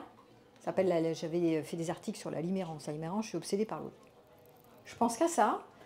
Et je surstresse en fait. Je n'endors pas la nuit, et j'y pense du matin au soir, et je fantasme sur cet homme ou cette femme. Et je souffre. Donc c'est la souffrance, c'est le taux de souffrance qui fait poser des questions. Et c'est ça. Et donc la question, ça va être, est-ce que je donne beaucoup de pouvoir à l'autre? Comment je donne le pouvoir à l'autre? Après, vous avez vu pourquoi je donne le pouvoir, mais déjà, est-ce que je suis dans un stress comme ça, est-ce que je donne le pouvoir à l'autre? Ou au couple. Alors ça peut être à mon partenaire, mais en général, derrière, vous avez à l'affaire du couple, à la love affaire, ou à l'amant, on s'en fout. Enfin bon. Alors vous avez l'affaire du couple, il y en a qui donnent le pouvoir à l'affaire de la passion. Bon, c'est même combat. C'est-à-dire, je suis une passionnée par l'intensité sexuelle, par exemple, ou l'intensité amoureuse à travers le charnel, ou je sais pas quoi. Mais même combat, je suis amoureuse de la passion, ou amoureux de la passion, c'est une addiction, c'est le même truc. En fait, vous n'êtes pas addict au partenaire, vous êtes addict de l'affaire. D'accord? Donc ça veut dire que vous ne pouvez pas vous en passer. Donc la méconnaissance, c'est je donne le pouvoir à l'affaire de la passion, ou à l'affaire de l'état amoureux, ou à l'affaire du couple romantique. Vous donnez le pouvoir à cette affaire-là.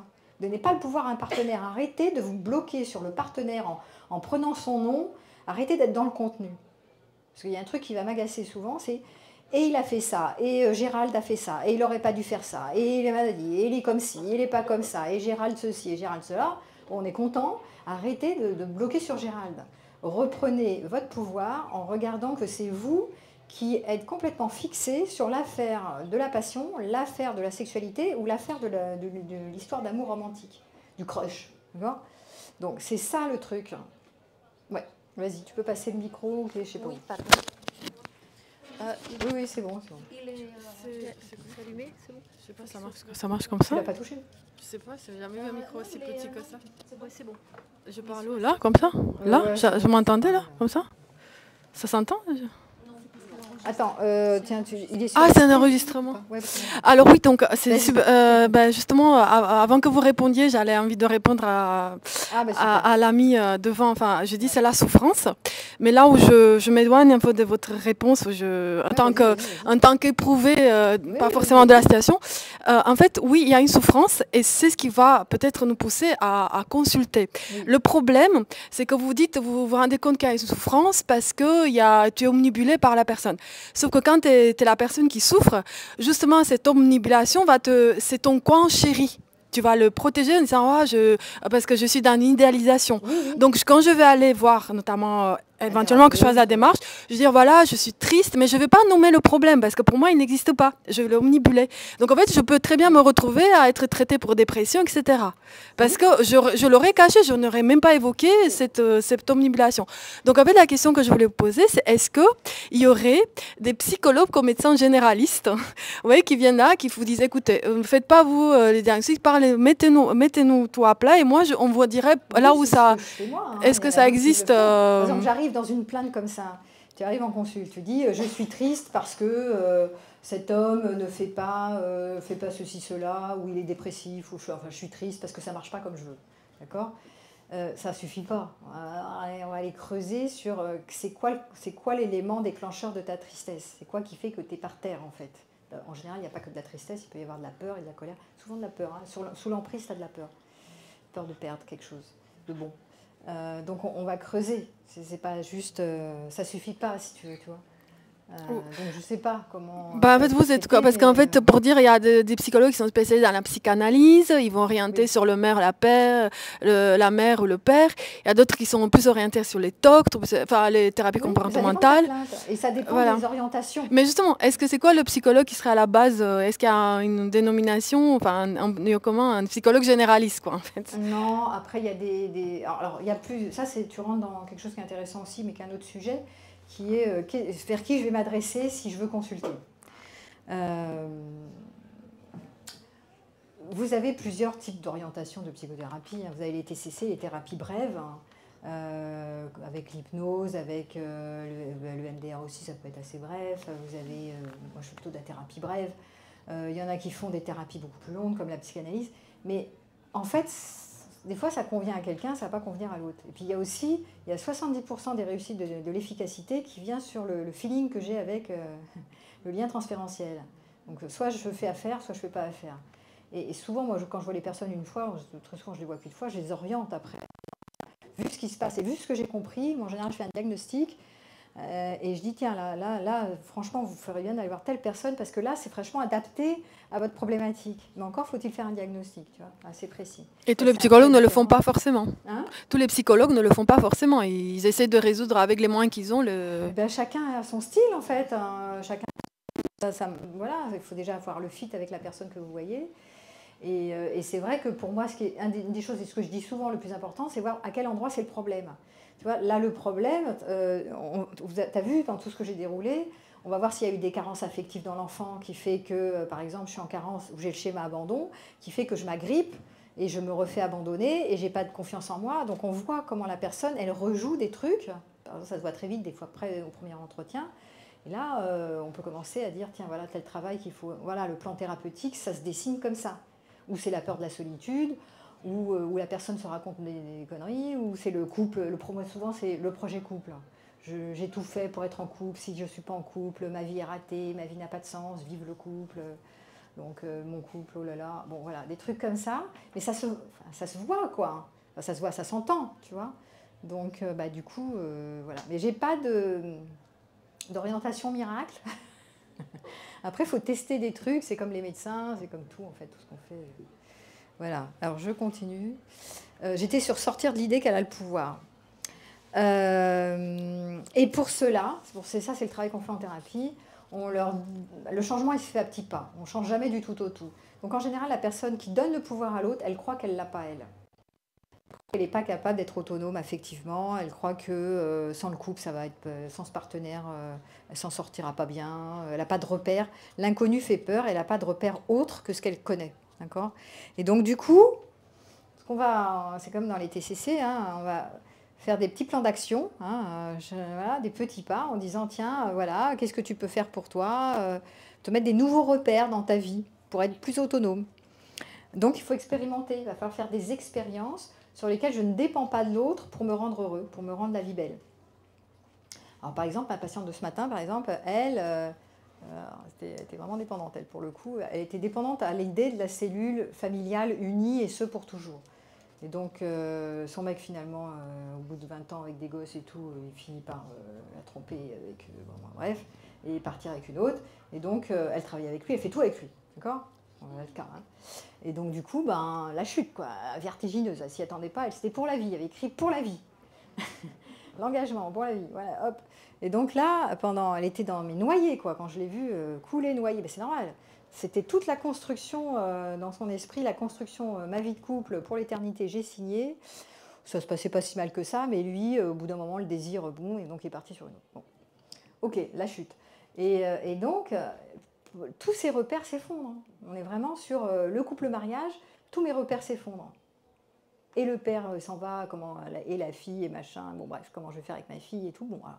Et du coup, elle se faisait des peurs incroyables, c'est comme ça que je l'ai traité, sur je me fais peur que je vais finir Cosette, SDF dans la rue, j'aurai rien à manger puisque je travaille avec lui, c'est lui qui a l'argent.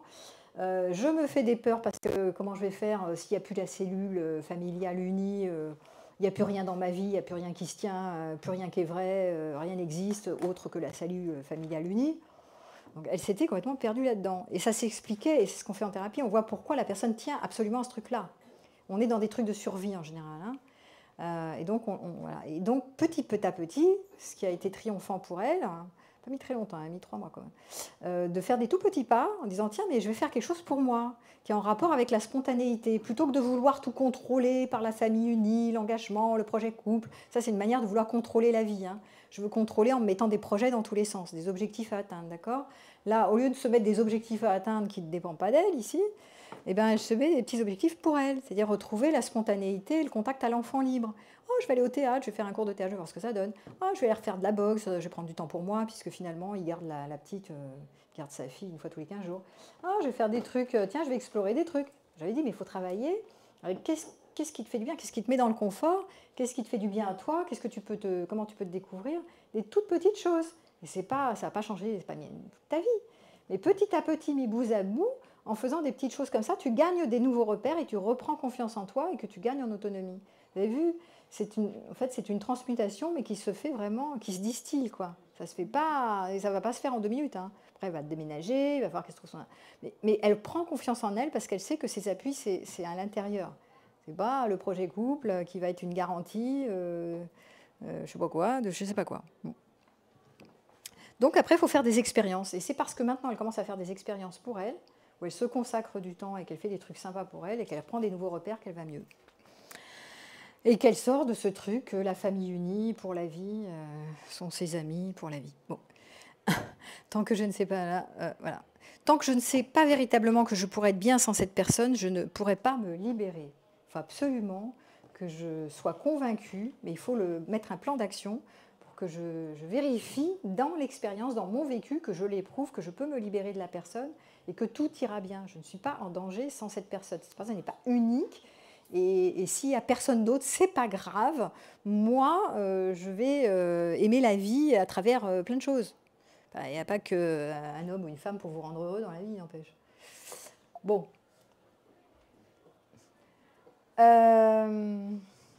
Quand je blâme l'autre, parce que quand on est sous l'emprise, on blâme l'autre, on le condamne.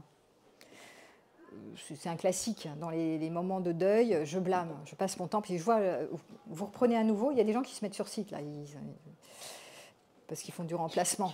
Ils font un deuil, ils ont envie de l'escamoter un peu, ils disent, oh là là, ma partenaire d'avant galère, hop, je me fais un remplacement, je me mets sur un site, je trouve quelqu'un d'autre, je fais un crush, mais avec le nouveau, je blâme l'ancien, je blâme l'ex. Ouais, mon ex. En fait, le deuil n'est pas fait, hein, très souvent, ça veut dire que le deuil n'est pas fait. C'est pas parce que je blâme l'autre que je ne suis pas attachée à l'autre, ça n'a rien à voir. Plus je le blâme, plus je l'idéalise. C'est de la désidéalisation, mais si je l'ai désidéalise, c'est que je l'ai idéalisé à fond les manettes. Donc ça ne veut pas dire que je ne suis pas attachée. Je dis jamais le mot amour. Hein. Vous m'entendez jamais dire je l'aime, vous l'aimez. Non, c'est pas de l'amour, c'est de l'attachement malsain. D'accord ? Mais c'est pas parce que vous désidéalisez pas. C'est pas parce que c'est quand vous désidéalisez l'autre, quand vous le blâmez, vous le descendez plus bas que terre. Mais ça ne veut pas dire que vous n'êtes pas attaché. Au contraire, ça veut dire qu'il y a un attachement fort. C'est une phase du deuil. Il y a une manière. En fait, blâmer l'autre, condamner l'autre, c'est une manière d'être en colère, de dire ah il m'a fait ci, il m'a fait ça, nanana. Donc c'est de se convaincre que j'ai bien raison de cesser ou de penser à cesser la relation. Voilà, j'en parle à tout le monde et je me prouve que j'ai bien raison de cesser. Mais je mets beaucoup d'énergie là-dedans. C'est la réponse de combat, d'accord ? Qui est une réponse de survie. Je mets le paquet sur l'autre. Pendant ce temps-là, moi je suis le bois blanche, hein, je suis la victime. Lui c'est mon bourreau, moi je suis la victime. Alors, donc ça va un temps, faites-le en conscience. Voilà, moi mon conseil, faites-le en conscience. Sachez que quand vous blâmez là, vos copines, vos copains, là, vous téléphonez, allô, il m'a fait ci, même quand vous arrivez en consultation, la plupart des gens ils commencent par ça, hein, ils commencent par se plaindre et à dire ah il m'a fait ci, il m'a fait ça, il m'a fait ci. Alors, bon, nous qu'est-ce qu'on fait on dit oui quand même, on dit oui c'est vrai, on compatit, parce que quand même il faut faire l'alliance. Mais derrière ce truc de je comprends, c'est difficile, il vous a fait ci, il vous a fait ça, on voit, enfin ce que j'aperçois, c'est que je me traite, je reste sous les cailloux, je me maltraite, je suis la victime.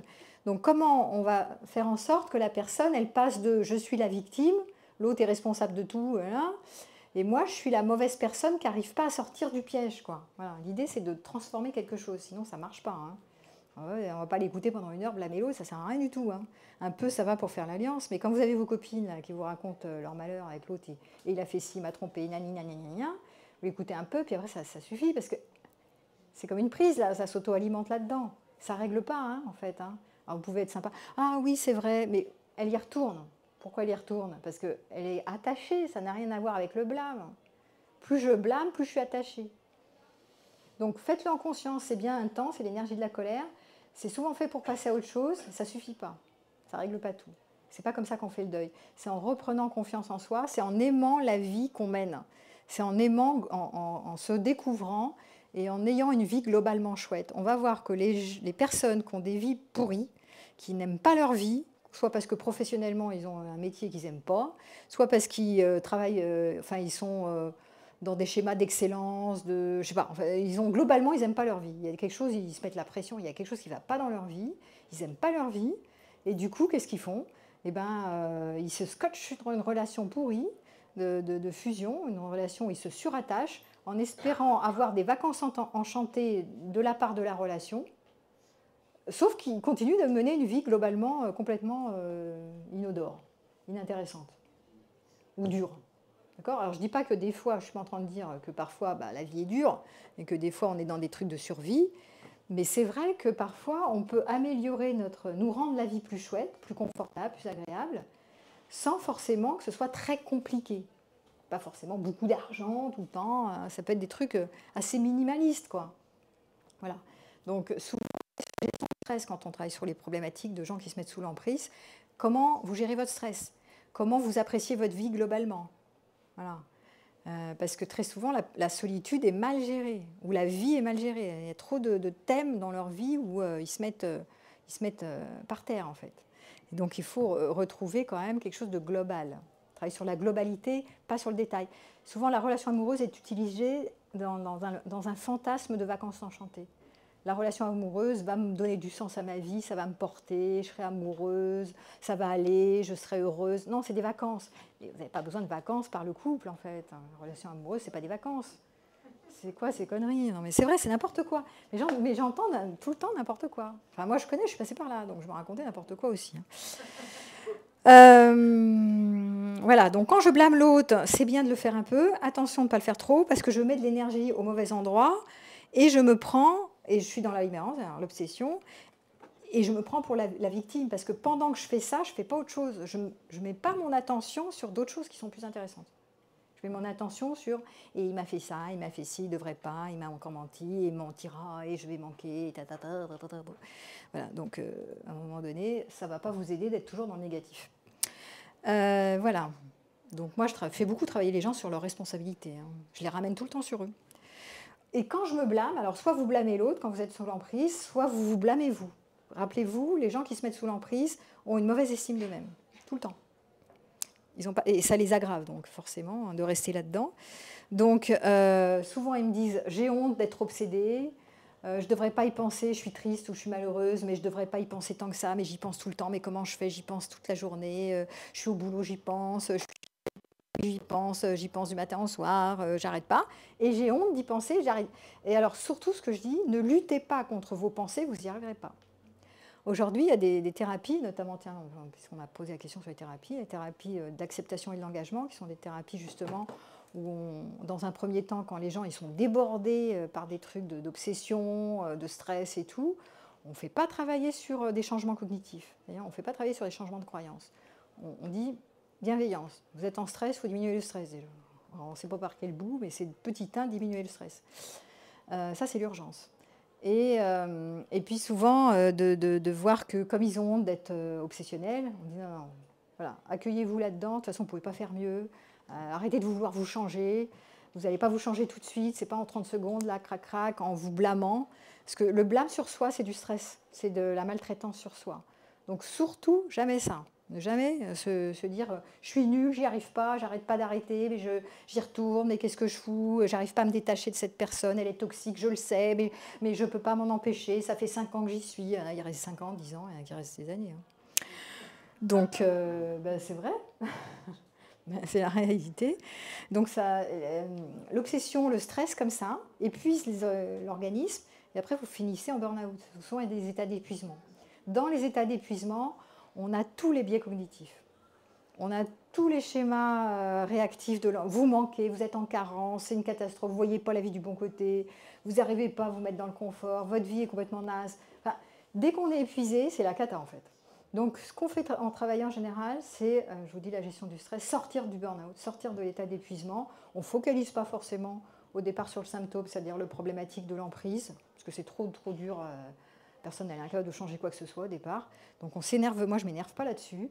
Je vais plutôt voir globalement quelles sont les ressources, comment elle peut augmenter ses ressources, comment elle peut se faire du bien, comment elle peut élaguer un peu de stress un peu à droite à gauche. Et après on voit. Parce que déjà il faut qu'elle se remonte un peu en énergie avant de pouvoir poser des limites par exemple, ou de se rendre compte qu'elle se fait attraper par l'idée du projet couple qui est tellement merveilleux mais qui n'est pas si merveilleux que ça, etc.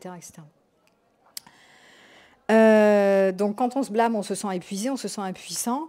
Moi, ce que je leur dis souvent, je leur dis, écoutez, vous êtes un humain, donc c'est normal que vous ayez des problématiques de l'attachement. Encore plus si vous avez eu des traumas du développement dans votre enfance, c'est tout à fait prévisible, on s'attend.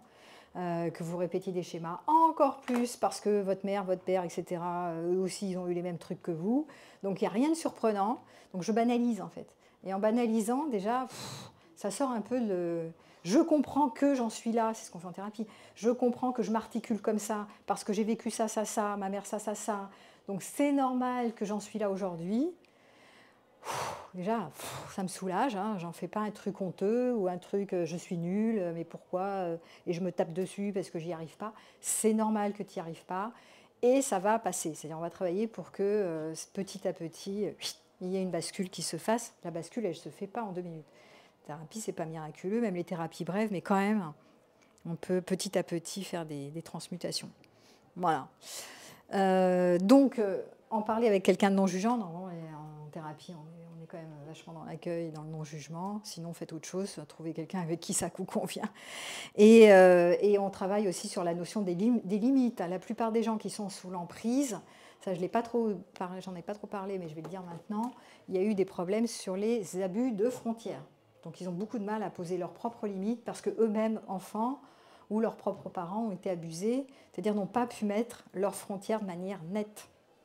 Donc, alors c'est des abus, ça peut être des abus, c'est pas que des abus sexuels, toujours abus on prend sexuel, mais non, ça peut être des abus psychologiques, émotionnels, ça peut être de l'intrusion, ça peut être, il y a plein de trucs, de speeder l'enfant, de lui demander d'être comme ça et pas comme ça, de lui mettre des pressions scolaires, de le punir, ça c'est des abus. Hein. Je ne te donne pas le droit de sentir ce que tu sens, je ne te donne pas le droit d'être comme tu es. Enfin, il y a des abus, hein, des paquets. Hein. Donc, c'est l'abus des frontières. Je te fais savoir que ce que tu penses, tu dois penser comme moi. Voilà, ça, c'est toujours des abus. Tu es mon prolongement, tu dois faire ce que je veux. Bon. Et donc, tous ces abus font que ces adultes-là vont se mettre beaucoup plus facilement sous l'emprise parce qu'ils ont déjà été abusés. Donc, ils ne savent pas c'est quoi être abusé, d'abord. C'est quoi l'abus? Et ils font du déni. Ils méconnaissent le fait que là, ils sont en train de se faire abuser. Par exemple, je vous donne un truc classique sur lequel souvent on ne sait pas qu'on se fait abuser. Vous attendez quelqu'un qui a l'habitude de se faire attendre, c'est un abus. Un abus d'attente. D'accord ? Ça a l'air bête comme ça, mais il y a des trucs anecdotiques où on se fait abuser, mais on ne s'en rend même pas compte. C'est-à-dire on ne met pas ses frontières, parce que normalement on devrait recadrer en disant moi je t'attends cette fois, une fois, 2 fois, mais je ne t'attends pas 10 fois. Quoi. Maintenant, tu me dis, tu m'informes à quelle heure tu viens, si tu n'es pas là, je vais faire autre chose pendant 20 minutes. Voilà, donc mettre des limites, ça s'apprend. Il y a des personnes qui ont beaucoup de mal à mettre leurs limites. Et là, en thérapie, on va regarder, mais pourquoi elle ne sait pas mettre des limites? Qu'est-ce qui s'est passé avant? Ou les croyances qui sont sous-jacentes. Je préfère le couple que ma solitude. Forcément, elle ne va pas pouvoir mettre des limites. On l'a vu un peu tout à l'heure. Voilà. Donc, ce que j'ai dit, mais je le redis, quand j'ai beaucoup de repères avec une personne, que j'ai passé beaucoup de moments avec, je n'ai pas de repères sans. Donc, il va falloir construire des nouveaux repères. L'inconnu fait peur, le changement fait peur, les gens ne savent pas. Ils savent ce qu'ils savent pas où ils vont. Donc, ouais, quelle branche. Surtout quand ils s'éteignent dans la relation, en plus. Et souvent, ils s'éteignent. Hein. Les gens qui sont sous l'emprise s'éteignent dans la relation. Ils perdent leur puissance. Ils sont comme ça. Au fond, qui suis-je? Voilà, ça je l'ai déjà dit. Le temps que je vais avoir, que je ne vais pas consacrer à la relation, je vais m'explorer, je vais en profiter pour m'explorer, explorer mes goûts, mes couleurs, mes envies, mes besoins, répondre à mes besoins. Et je vais apprendre à me rassurer. Parce que la plupart du temps, les gens qui ne sont pas avec l'autre, qui se disent il faut que j'arrête, il faut que je cesse cette relation toxique, il faut que j'arrête, donc je vais me retrouver seule. Et ils se disent je ne suis pas rassurée, mais j'ai peur. Les hypervigilants, ils sont souvent en train de dire oh là, mais quand je vais faire tout seul, j'ai peur, il va m'arriver un truc. En fait, c'est de l'interprétation du danger. C'est le système de vigilance chronique qui s'est installé. Mais il faut apprendre à mettre un parent interne, à s'auto-parenter pour apprendre à se rassurer. Je saurais faire un budget, il faut remettre du moi adulte pour dire je suis capable d'être autonome, je suis capable de me rassurer parce que je ne suis plus une petite fille qui a besoin d'un parent externe. Je n'ai plus besoin de mon papa pour me tenir la main, me regarder, me dire que je suis belle, intelligente. Non, je n'ai pas besoin de ça. Je peux apprendre à me rassurer tout seul, toute seule. Ou avec des amis, ou avec des choses que je fais, ou avec... voilà. On n'a pas besoin d'un parent externe, d'un partenaire pour nous rassurer. Au contraire, vous vous mettez sous l'emprise. En pensant que l'autre est là pour vous protéger pour votre vie, ou que le couple, ou que le mariage, ou que le compagnon est là pour vous protéger, vous assurer la sécurité de votre vie, c'est comme ça que vous mettez sous l'emprise. Voilà, je crois que j'ai un peu terminé. Ah ben non, j'ai même pas fini. J'ai tellement de trucs à dire. Je me mets sous l'emprise de mes croyances. Parce que je ne peux pas être blessée par l'autre, je ne peux pas être manipulée sans mon consentement. Ça, je l'ai dit tout à l'heure. C'est le bouddhiste qui dit ça. Je l'ai dit, je me mets sous l'emprise du mariage. Au lieu de dire je me mets sous l'emprise d'un partenaire, je me mets sous l'emprise de l'idée du mariage. Je vous l'ai dit, sur la cellule familiale, famille unie égale vecteur de bonheur, le couple égale vecteur de bonheur. On est dans une période romantique. Hein. Le couple romantique est en haut du... Il y a des divorces, en veux-tu, en voilà, hein, quand même, il y a 40% de divorces, mais le couple romantique, il est complètement à la mode. Hein. Enfin, je veux dire, lui, il n'est pas en faillite. Hein. Il est en faillite un peu, mais pas tant que ça. Tout ce que vous lisez, écoutez, tout ce que vous regardez comme film et comme série, tout est sur l'amour romantique. Tout, il n'y a rien qui est en dehors de l'amour romantique. C'est un truc de fou. Et tous vos amis sont en couple, ou seront en couple, ou ont été en couple, et vous vantent le couple. Et on vous dit, si tu ne vas pas en couple, ou si tu finis pas en couple, tu vas rater je sais pas, tu rates un truc.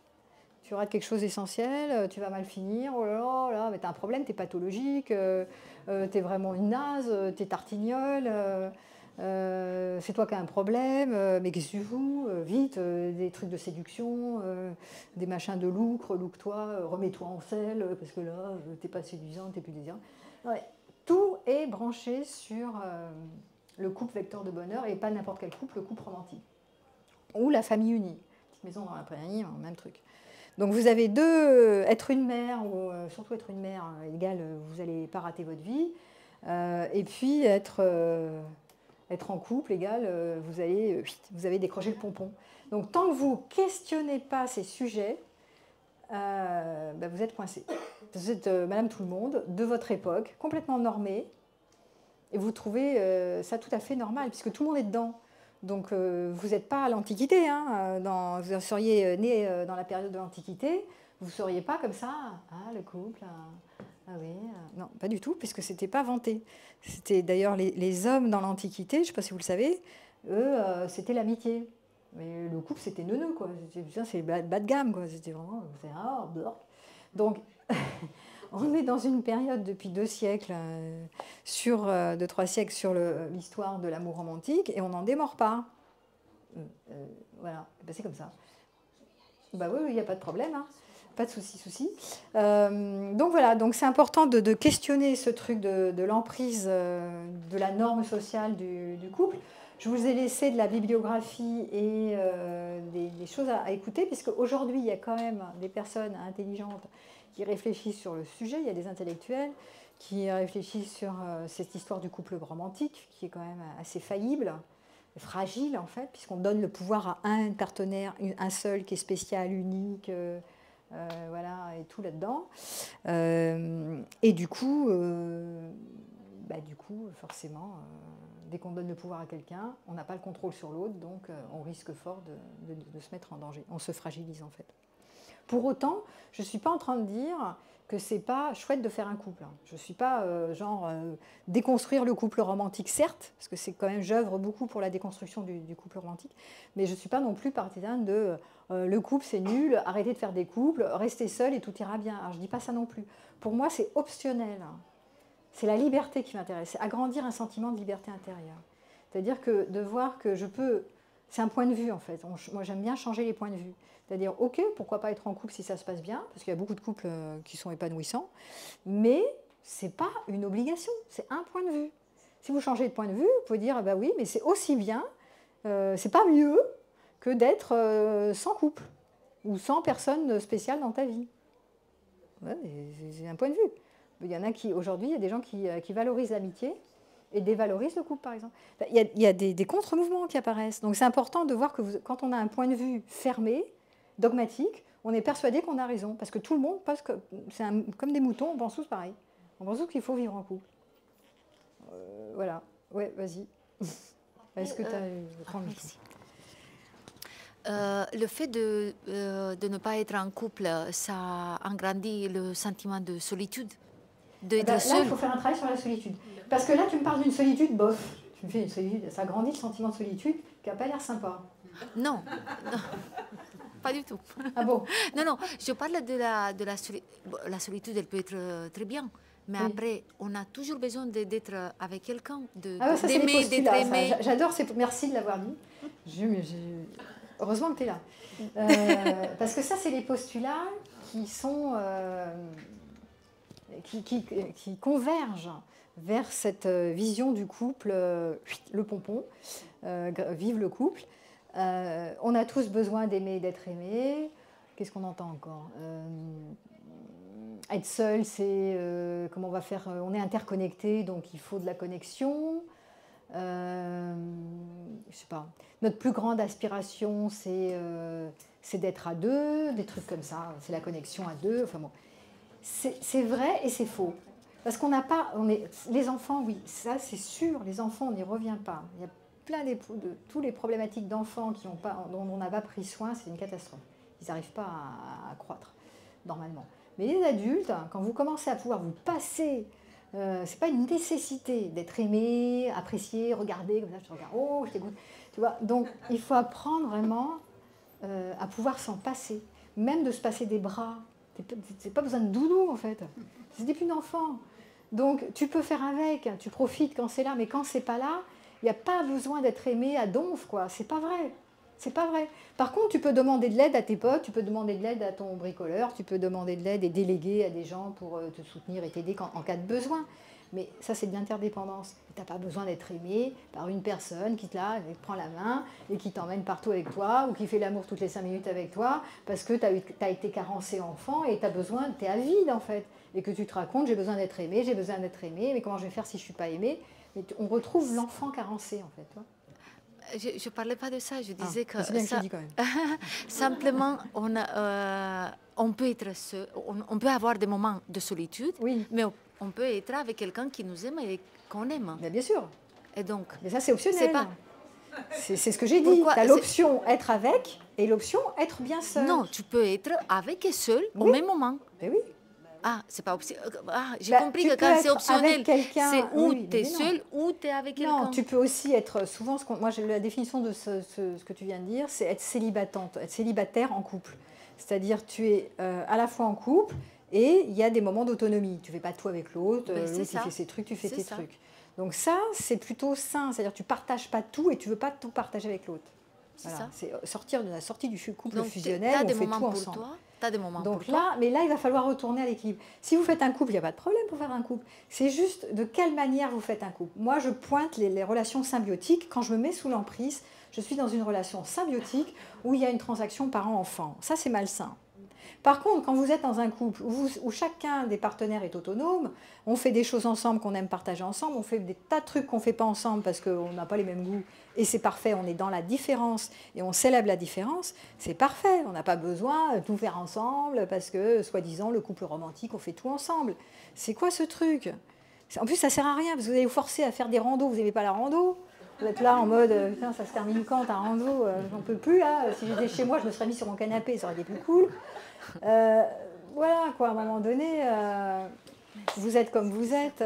Et puis si l'autre, il ne vous accepte pas comme vous êtes, ça veut dire que vous n'êtes pas fait, vous ne correspondez pas. Arrêtez de vous mettre en 4, en 10, en 25 pour être aimé par ce partenaire qui est chouette par ailleurs, mais qui ne peut pas vous aimer pour qui vous êtes. Donc ça veut dire que tant pis, vous ne serez pas aimé par lui ou elle, et bien vous serez aimé déjà par vous. Déjà, c'est déjà pas mal. Et puis quelqu'un d'autre ou pas. Mais le principal, c'est d'aimer votre vie à vous.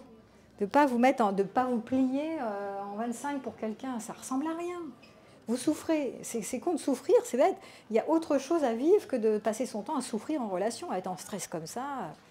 Mais oui, trouver un équilibre au sein même d'une relation, c'est chouette. Mais il y a beaucoup de gens qui sont dans des relations symbiotiques. Parce que le mariage traditionnel était quand même pendant longtemps sous forme de relations symbiotiques. L'homme, il part à la chasse, gagner l'argent, aller faire des voyages et se réaliser dans le monde extérieur, voilà, s'accomplir.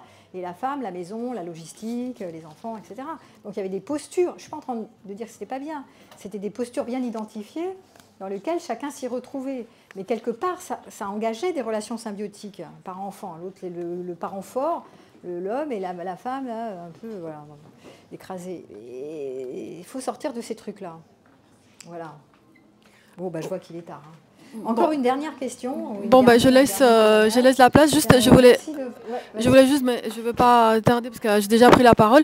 Moi, je ne suis pas complètement certaine sur ce que vous dites. Il y a l'enfant qui est plus adulte, on n'est plus enfant. Je pense qu'il y a toujours ce qu'on appelle l'enfant intérieur, qui a toujours besoin aussi de cette tendresse, de ce caresse. D'ailleurs, on dit toujours aujourd'hui qu'on manque de toucher. Il faut que son touche en tant qu'adulte. Il faut avoir toujours ces rapports de premier, etc.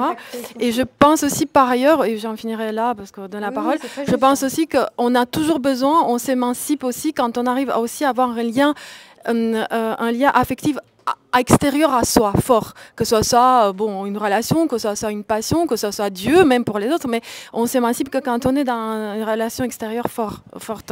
Oui, alors, premier point, c'est très juste. Quand on travaille je t'ai dit à un moment donné, sur les sorties d'emprise, on travaille sur explorer ses ressources. Dans les ressources, par exemple, si c'est quelqu'un qui est en pénurie de toucher, et pour l'enfant intérieur, effectivement, on fait beaucoup travailler l'enfant intérieur, en général tous les thérapeutes, et on fait travailler le dialogue avec l'enfant intérieur. Et pour le travail de reparentage, comment je me parente, on peut par exemple pointer le fait qu'il y a besoin de câlins, de tendresse, d'être pris dans les bras, et au lieu d'être dans la stratégie « il me faut un homme ou une femme », allez vers vous masser, allez dans des endroits où on vous prend dans les bras, où trouvez-vous des doudous qui vous prennent dans les bras. Enfin, on va trouver des astuces, des stratégies pour répondre à ce type de besoin sans passer forcément par le couple. Voilà. Mais oui, ça c'est premier point. Et deuxième point, on ne peut pas ne pas être en relation. On est toujours en relation. Mais même quand tu es en relation avec toi, tu es en relation aussi. Tu sais, tu es en relation avec tes pensées. Par exemple, tu penses à la foi mystique, tu penses à la mystique, ben, tu es en relation. Mais, pourtant, il n'y a personne, mais tu es quand même en relation. C'est pour ça que quand j'ai dit tout à l'heure, quand tu es en relation virtuelle dans ton imaginaire avec ton ex, tu es obsédé par ton ex, tu es vachement en relation, alors que l'autre, si ça se trouve, il est complètement dans autre chose. Mais tu es en relation, on ne peut pas ne pas être en relation. On est toujours en relation avec nos pensées, on est en relation avec nous, avec l'environnement, on est en relation tout le temps. Tout le temps, tout le temps, tout le temps. Donc, quand on dit, tu vois, le postulat aimer, être aimé, on est tout le temps en relation quand tu regardes bien. On est en relation, là je suis en relation avec vous, on est en relation avec les objets qu'on contemple, on est en relation... Après, donc, on augmente les stratégies. Vous avez remarqué que dans les histoires les tragédies d'emprise, on élargit les points de vue. C'est-à-dire, vous pouvez être avec un partenaire, mais vous pouvez aussi contempler des paysages, c'est magnifique, et trouver ça intense. Et on aide les gens, en tout cas moi je le fais, à sortir des trucs d'addiction. L'addiction à la passion, l'addiction à l'intensité par un partenaire. On va trouver d'autres formes d'intensité pour se sevrer de ce truc de surattachement qui répond à des carences d'enfants, en fait. Hein. Voilà. Je vais peut-être arrêter. Ouais. Ah, mais ça dépend, c'est au cas par cas. Là, c'est une question mignonne, mais la durée moyenne pour sortir, ça dépend de... Ça peut être assez rapide et ça peut être... il faut que vraiment la personne ait compris la direction thérapeutique et qu'elle mette en place, qu'elle mette des actions en place qui vont dans le sens de l'autonomie et pas dans le sens de rester dans la relation toxique. Parce que le problème, c'est qu'à un moment donné, moi je les confronte, hein, les personnes, qu'elles viennent me voir, souvent elles souffrent, elles n'en peuvent plus, mais je leur dis, écoutez, là où vous êtes, il y a 2 directions possibles, il n'y a pas tellement 56 choix. Ou vous prenez la direction de l'autonomie, c'est-à-dire que vous posez des limites et vous mettez en place, vous sortez le plan sec quoi, pour vraiment cesser de faire des allers-retours et de rester là-dedans. Ou vous ne prenez pas la direction de l'autonomie parce que vous souffrez mais c'est peut-être pas suffisant, vous n'êtes pas au point de non-retour et vous continuez avec votre histoire qui ressemble à rien et vous souffrez mais vous n'êtes peut-être pas, vous n'êtes pas au maxi de la souffrance. Donc voilà. Qui ont fini cette histoire. Oui, ça c'est l'obsession pour les deuils pathologiques. Pour les histoires de deuil qui n'en terminent pas avec je revisite l'ex qui était tellement... C'est le problème, c'est pas tellement le problème de l'ex ici, on est plus sur des problèmes de la solitude. C'est-à-dire je trouve pas ma vie géniale. Ma vie est moyenne et donc s'il y avait quelqu'un dans ma vie, ce serait tellement mieux. Comme vous n'avez pas de remplaçant, vous êtes sur l'ex. Voilà. Oui, mais les remplaçants ne sont jamais aussi bien que l'ex. Donc l'ex est exceptionnel et les autres sont moyens, faibles. Bon. Mais vous êtes toujours dans l'idéalisation du couple, je vous rappelle. Hein. Donc il y a un moment donné, il va falloir quand même aussi sortir des sentiers battus et voir le problème à la racine qui est quand même la solitude. Bon, attends, je veux bien que tu prennes, si vous parlez, prenez le micro, sinon ça va pas le faire. Oui, bon. Ouais. Non, simplement, je voulais dire, en fait le problème, c'est, si tu en as parlé tout à l'heure, c'est du formatage. En fait, dès le départ, ouais. on instruit la petite fille à être une bonne mère, une bonne femme, ouais. etc. Et le mec, tu ne pleures oui. pas parce que tu es un homme, etc. Et depuis, c'est ancré. Et c'est vrai qu'au fur et à mesure qu'on vieillit, qu'on devient adulte, on a ce schéma-là dans la tête. Et à un moment donné, on va se dire, ouais, j'étais peut-être pas faite pour ça. Oui. En fait, pour le couple, pour tout ça. Ah ouais. Mais déjà, il y a un chemin qui a été parcouru, très très long, qui fait que toi-même, tu te dis, à un moment donné, c'était pas moi, c'était pas mon kiff, en fait. Oui. Ou en tout cas, pas avec ce partenaire, parce que ça me fout. Oui, enfin, ce partenaire en général, ouais, c'est ça. Oui, c'est vrai, mais il y a un chemin. De toute façon, en général, c'est souvent dans la souffrance qu'il y a des prises de conscience qui se font. Si tout va bien, tout va bien, tant mieux. Hein. Il y a des zones de confort. C'est quand on sort d'une zone de confort qu'à un moment donné, ces expériences, il n'y a rien de raté. Je dis toujours, vous ratez rien. Il n'y a pas d'expérience ratée, vous n'avez pas d'échec, vous n'avez pas de réussite. Vous faites des expériences et tôt ou tard, ça vous mènera à des conclusions. Vous comprendrez des choses sur vous, sur le monde, sur la vie. Vous dites un principe de sagesse, sauf si vous n'avez pas fait assez de manège. Mais sinon, vous faites des conclusions à la sortie du tunnel, pas pendant le tunnel. Pendant le tunnel, on gère l'urgence. Après, on sort du tunnel. Donc, on ne voit pas le cadeau au début. On est dans la tourmente. C'est normal. Voilà. Mais c'est vrai qu'après, on fait des conclusions. La morale de cette histoire, le chemin peut être long, mais il faut éviter la tragédie parce qu'il y en a qui contribuent à leur mort plus vite en se mettant sous l'emprise. Donc c'est pour ça que je fais des conférences comme ça, pour éviter, pour y voir plus clair et éviter le tragique. Alors c'est pas grave, vous mourrez, hein, c'est pas dramatique non plus, mais des fois c'est bien d'éviter d'aller plus vite à son tombeau en restant bêtement dans des relations passionnelles, toxiques, machin, tout ça. Parce qu'il y a autre chose à vivre, quoi. Vous n'êtes pas obligé, quoi. C'est pas une obligation. Voilà. Bon, écoutez, merci de m'avoir écouté parce que ma femme c'est normal. Et puis, à bientôt hein, pour la prochaine fois.